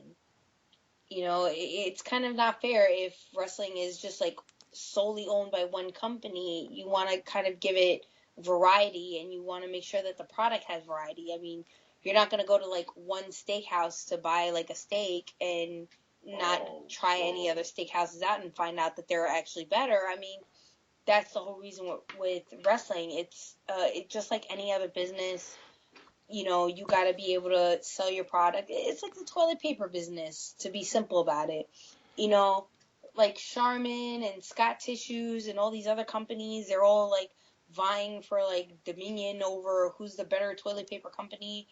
But you got to kind of keep it like, you got to keep that kind of friendly competition alive, because if not, then, you know, you're forced to take the same brand and then have to deal with that. And no matter how many times that they change it, it's never going to be the same at the end of the day. It's going to constantly evolve, and, you know, you're not going to be able to, like, try something different that might be a little bit better if there's only one company, like, kind of in charge of everything. Hey, Whatever. pretty much in there as well, man. I mean, it's like I said, it's a great idea, but like I said, and like you correctly said, that I totally agree with what you say. But if they go above the $9.99 policy or the $9.99 package, there, I know what they're doing. I know what they're trying to do when they're trying to figure out this, you know, figure out what to do and everything. They're trying to get new subscribers. I get that, but if they go above $9.99, they may lose subscribers as much as they try to plan to get subscribers. They will lose more, because I don't think people will be willing to pay whatever the price is to get these other promotions in, or whatever plan they're trying to do. They should just stick with $9.99, because say they do bring these indie promotions in, and I wasn't a fan and I wasn't a subscriber, which I am, but if I wasn't a subscriber and they did bring these indie promotions in, I'd definitely sign up. I'd be like, boom, boom, boom, $9.99, done, kind of thing. Evolve, Ring of Honor, and Progress Wrestling as well was in there as well. What's your take on ICW? The Scottish British wrestling promotion, which is making big waves, because I know you guys get it over there on the Fight Network over there. What's your take on that as a company? Because like I say, majority of the wrestlers on there go to TNA as well, you know, Drew Galloway, Grado, and people like that. So have you ever come across that promotion? Have you ever got to see some of their work? I've seen some of it, not all of it, but I've been actually thoroughly happy with the product, so I can't really say anything negative about it, but I haven't seen enough of it to make a real actual comment and evaluation of it. Fair enough. I was going to say you should subscribe. Take it for somebody who's a subscriber. I recommend you subscribe to their on-demand service. They have an on-demand service. And if you're not educated on ICW, you will be if you ever sign up for that on-demand service. No question about that. For those information right now, insanewrestling.co.uk if you want more information on that as well. Okay.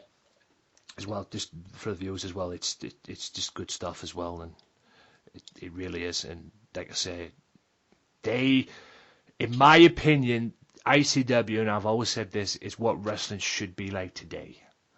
Not PG stuff. Not that there's anything wrong with PG, but, you know, not PG stuff. Under 18s, just having good fun and having a good laugh. And just watching some great wrestling as well, because they do put on good shows as well. And like I say, if you ever get the opportunity to watch ICW, go for it. Especially the iPay-per-view that's coming up this November. If you ever get the chance to get the iPay-per-view, they've got a show on iPay-per-view called Fear and Loathing.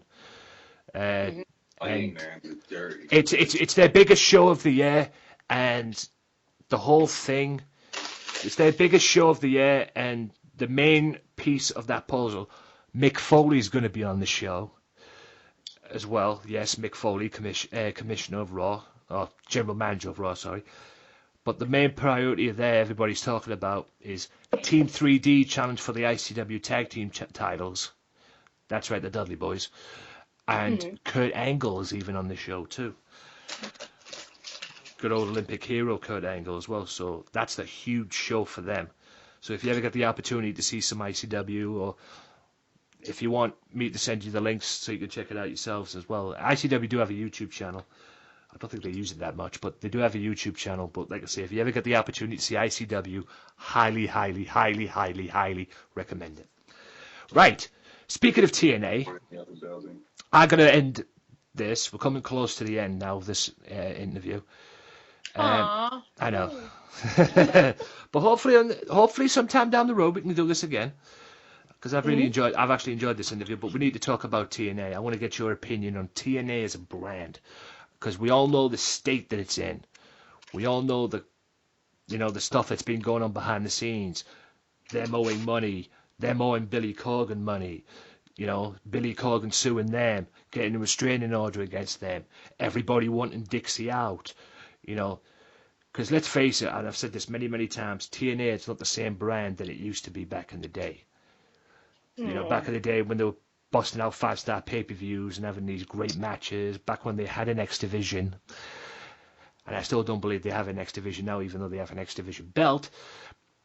But, what is your take on TNA as a whole and as a brand? And what is your take on the saga that is surrounding the company right now?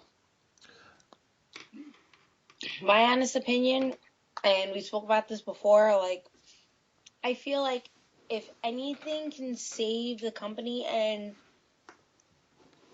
this is saying this from the heart, I feel like Matt Hardy can, because ever since he came into TNA, it was just like the most entertaining wrestling I've ever seen in my entire life.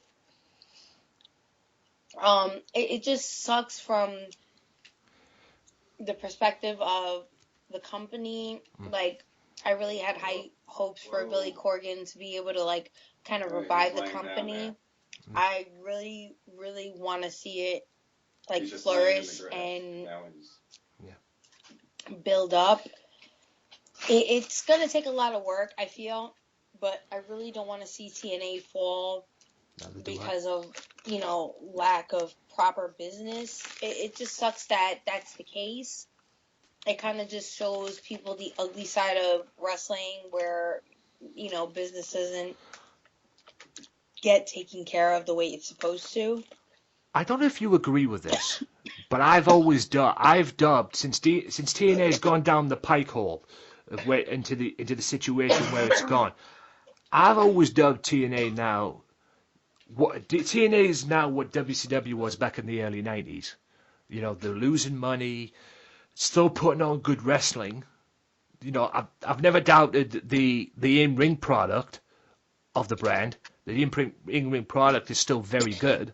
There's no question about that. And like you correctly say, Billy Corgan seems to have a mind for it. Let's face it, Billy Corgan had fingerprints all over the Decay stuff as well.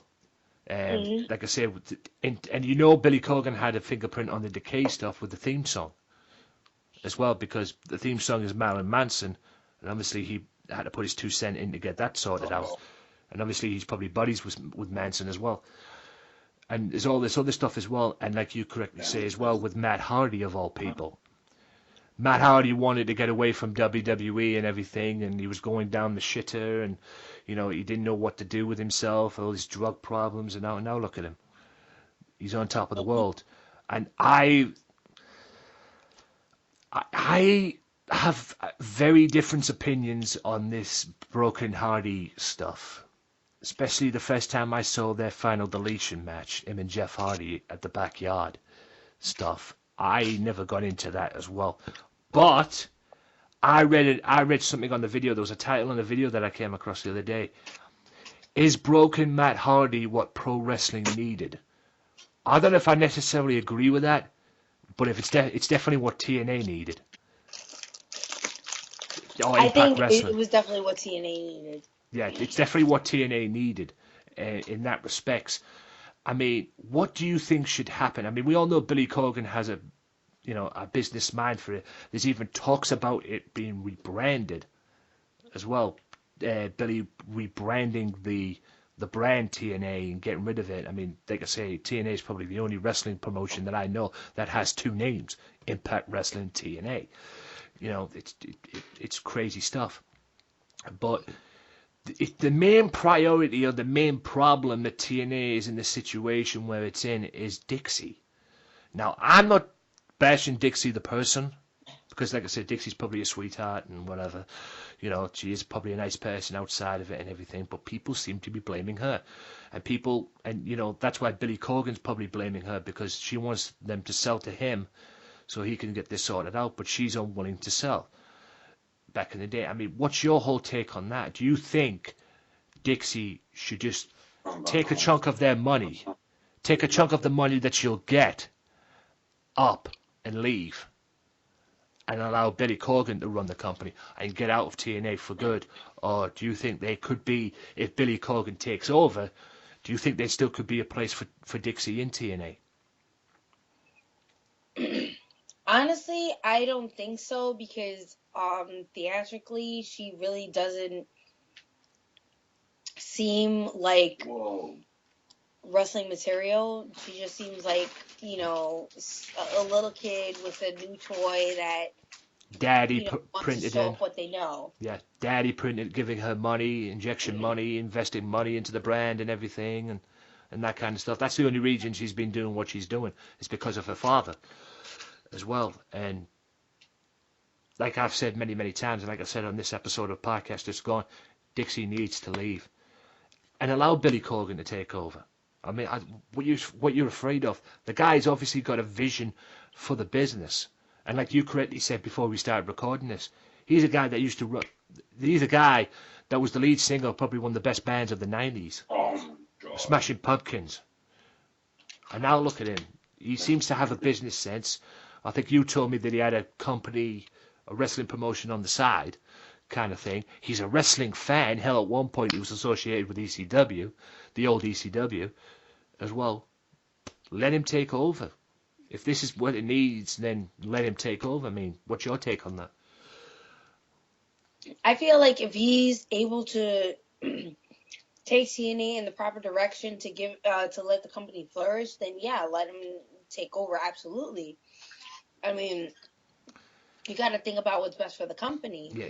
But at the same time, you know, when you build a company, that's like your child. That's, you know, you feel like a personal connection to it. So it's hard to be able to, like, you know, say no and you know, push it off to somebody if you really care about that company. So sometimes you have to work with somebody that knows what they're doing in order to be able to let your company flourish. Yeah, I mean, she's had many opportunities to try and make this work, Dixie, that is. I mean, there was times she brought in. One time she brought in Eric Bischoff and Hulk Hogan because of what they did in WCW. And now Bischoff's part of the lawsuit as well. There's a lawsuit involving Bischoff as well that's high over the company. And the whole thing with Hogan and him didn't work out, seemingly, even though it had potential to, but it didn't. And hell, at one point, they could even had Paul Heyman on board.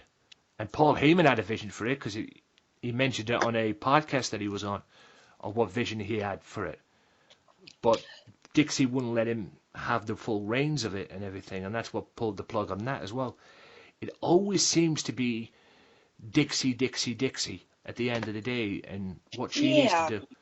You know, what she needs to do. I mean, it's got to be frustrating, not just frustrating for a fan of TNA, what's going on, but it's got to be frustrating for the wrestlers, because the wrestlers probably don't even know what's going on. Like, I believe it was Solo Monster as well said this as well. They're getting kept in the lurch. And these poor guys or girls or whoever else is on the roster are probably going to these other, or ringing people up like Dave Meltzer, for example, just wondering what the hell is going on. I mean, how could you leave a company? How could you have a wrestling company and not tell your wrestlers what the hell is going on? It doesn't make sense to me. I mean, what's your take on that? I mean, you've got to keep your wrestlers in the know. You don't have to tell them too much personal stuff, for crying out loud, but don't have them. I think it's fair to give them a heads up, though. Yeah, exactly. Give them a heads up. You know, give them a heads up of what's going on, because they're probably sitting there or doing things right now, worrying sick about whether or not they're going to go into a company. okay, not necessarily all the wrestlers on the roster are going to be worried about it, because there's a few people that are going to be, that have got jobs elsewhere and jobs in other places as well, like Drew Galloway. He just wrestles all over the world. He just wrestles all over the world in ICW and Evolve. He's been all over the place. Same with Grado as well. He could probably make it in other places as well. And even Cody Rhodes coming in as well to TNA, even though he's not in there for even though he's not in TNA for very much longer, because he's going to be going to Ring of Honor in December as well. So, but I mean, what's your take on it? It's got to be. Would you be frustrated if you were in TNA at this rate?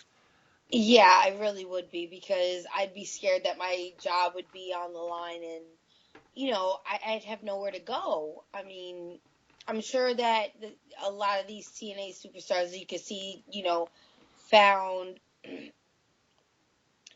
backup exit, but it's scary when you find a job and you want to stay in it for as long as you possibly can, and you can't because, things happen, and then you get scared because then you're worried about what you have to do at the end of the day in order to be able to make a living and take care of your kids. And you don't want to have to look for something that's out of your comfort zone. You want to make sure you find something that's, something that you're good at. And I feel a lot for a lot of these wrestlers that are scared that they're gonna have to look somewhere for a job, and it might not be the job that they want. And many people have went there from WWE and probably left WWE on bad terms with them. Gail Kim being one, for example. She's vowed that she would never go back to WWE.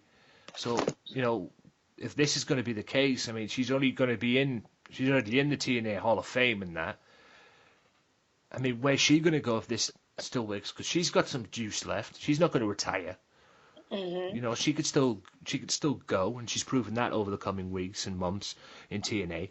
I mean, I just read this week that they've apparently saved themselves from bankruptcy, and apparently they've got something that's associated with the Fight Network or third party to save them and allow them to pay Billy Corgan off on the debts that Billy Corgan, or the money that Billy Corgan's invested in the company as well. And I'm like thinking to myself, you got to worry about yourself first before you start paying off that. Yes, pay off your debts, pay off Billy Corgan and that, but you've got to start worrying about yourself first. Worry about number one first before you start paying off Billy Corgan and that. And just because you paid off Billy Corgan doesn't mean to say he's going to stop this lawsuit that he's got all over you. Yeah, really. At the end of the day.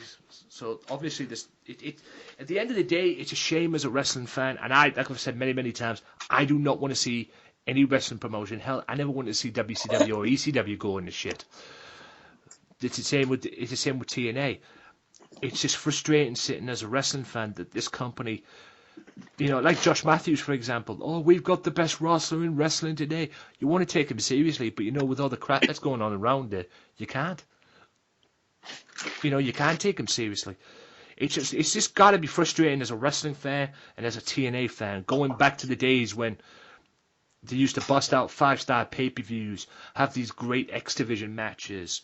I don't know what your favorite TNA matches were back in the day. Did you watch TNA back in the day? Before Broken Mac came along, of course. I watched my fair share. I really didn't get into it the way I wanted to, but I did watch a good portion of it. Yeah. I mean, at the end of the day, it's like you correctly say, I mean, the only thing that's keeping outside the business, outside of all this stuff, I mean, but the only thing that's keeping it afloat in terms of character, in terms of wrestlers, is Broken Matt Hardy. I mean, even WWE have been reportedly rumored to want to sign the guy when Broken. Who wouldn't? He just really made. It's really hard to describe like how he really did it, but he just kind of revived kayfabe and the theatricality of wrestling to the point where the WWE had to copy them. Yeah, and revived himself as well, because he's always been known as the best. Jeff Hardy's always been known as the best Hardy, and and stuff like that. And in a way, he still is. There's no question about that. I mean, I've always dubbed Jeff Hardy as the crazy son of a bitch of professional wrestling. Some of the stuff I've seen him do. Sitting back as a wrestling fan, he just had my jaw drop like that and thinking, you crazy bastard. Seriously. You know, but Matt has broken away from the shadow of Jeff, finally, and created his own stuff as well. And this guy's even had the balls to go on to Chris Jericho's podcast, for example, as Broken Hardy, which I've heard it, but it's hilarious. I'm not gonna lie. And like I say, even WWE's reportedly wanting to sign the guy as well. And I can't blame him. He really gave himself. He cemented himself as an individual instead of Jeff Hardy's brother Matt. You know, like everybody now knows Matt Hardy as Matt Hardy instead of like, oh, Jeff's brother Matt. Yeah. Or Broken Hardy. He's now known. I mean, he even had a beef with what I call it on Twitter as well, Bray Wyatt on Twitter, which I think Bray got in trouble for, to be honest with you. That's just another story for another day, because apparently, considering what's going on, many people believe that TNA have copied WWE in the sense of Bray Wyatt and everything like that. I mean, we could sit here and talk about that all day. That's another podcast for another day. But at the end of the day, I mean, I've always liked Matt as a wrestler. And like I said, I've definitely, sorry, but I've always said that Jeff Hardy's the better Hardy out of the two. But full credit to Matt, man, he's finally found himself. And apparently has full creative control over that character as well. From what I've heard as well. He's had full creative control over that character, and that hasn't been done since Hogan. So at least he knows what he's doing. So most of the ideas that come out of the Broken Hardy stuff are from him. So if that's the case, man, I mean, my theory with WWE, unless it's WWE, if they sign him as Broken Hardy, I'd be scared in case they ruined it. Because they've ruined many wrestlers in the past that haven't been theirs and everything. They've royally fucked over a few people, a few wrestlers that have come in there that haven't been their own. I would probably be scared if they're going to bring him in as Broken Hardy. I mean, there's all these rumours coming around that Bully Ray's coming back.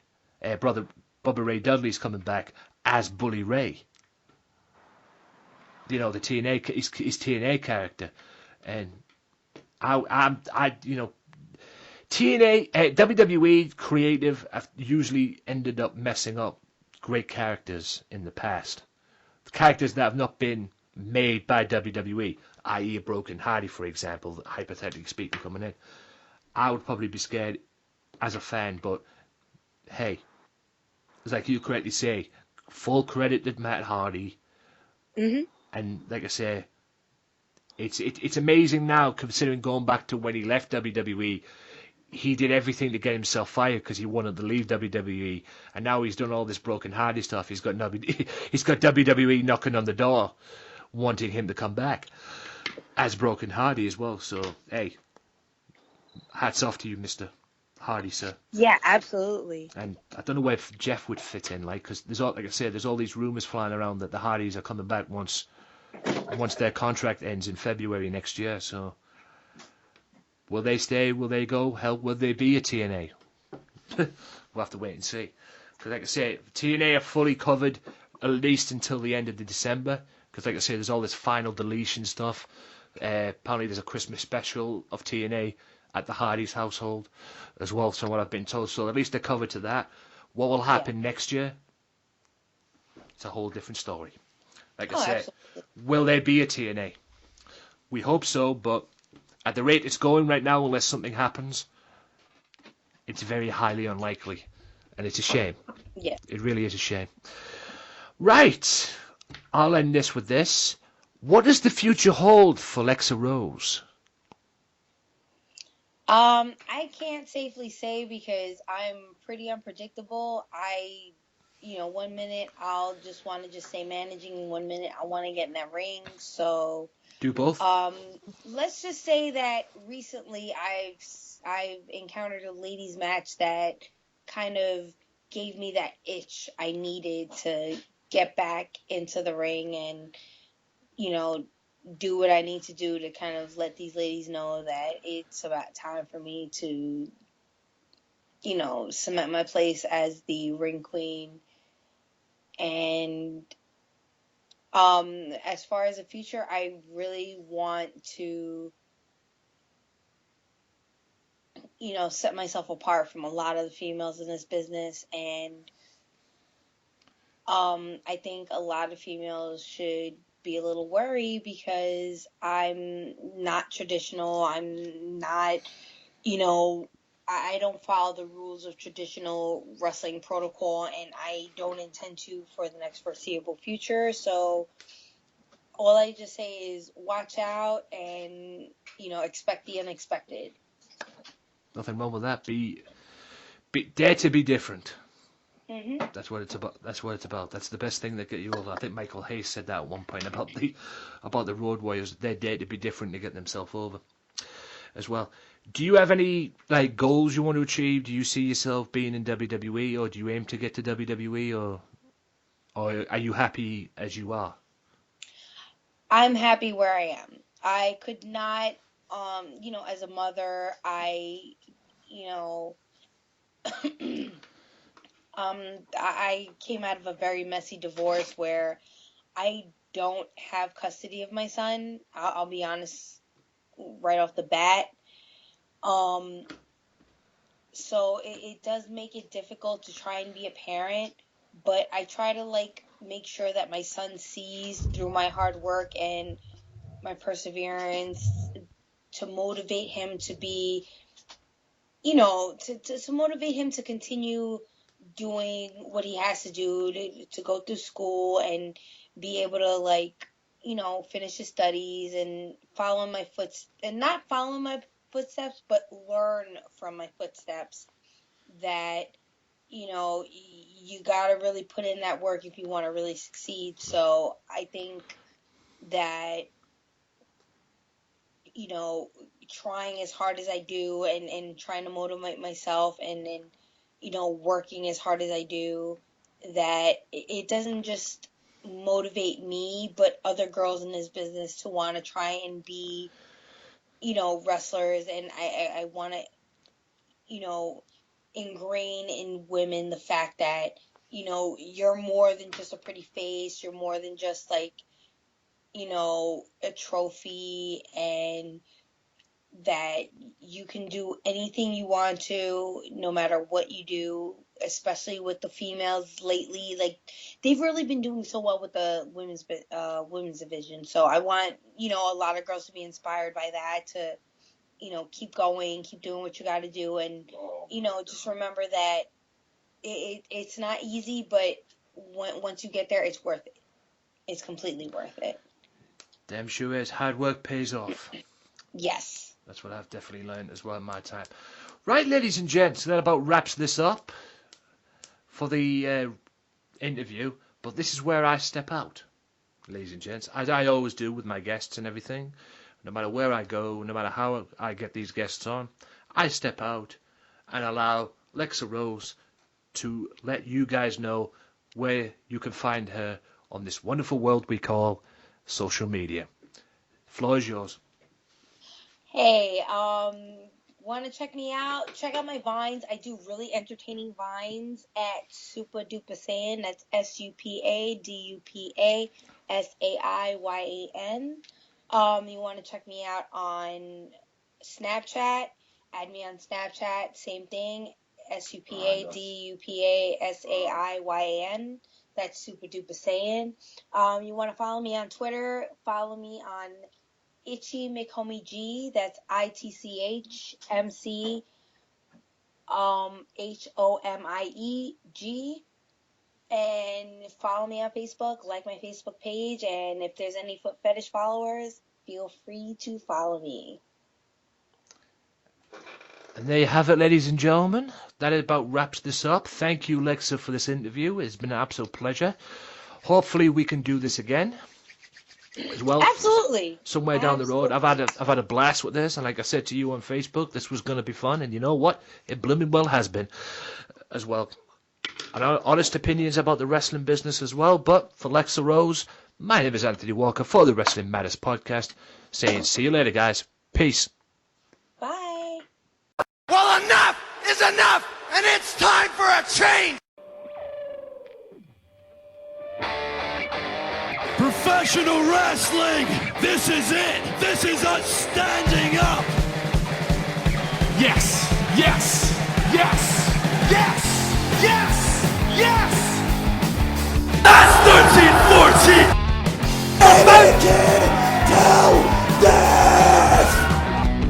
Cena, I am the best in the world.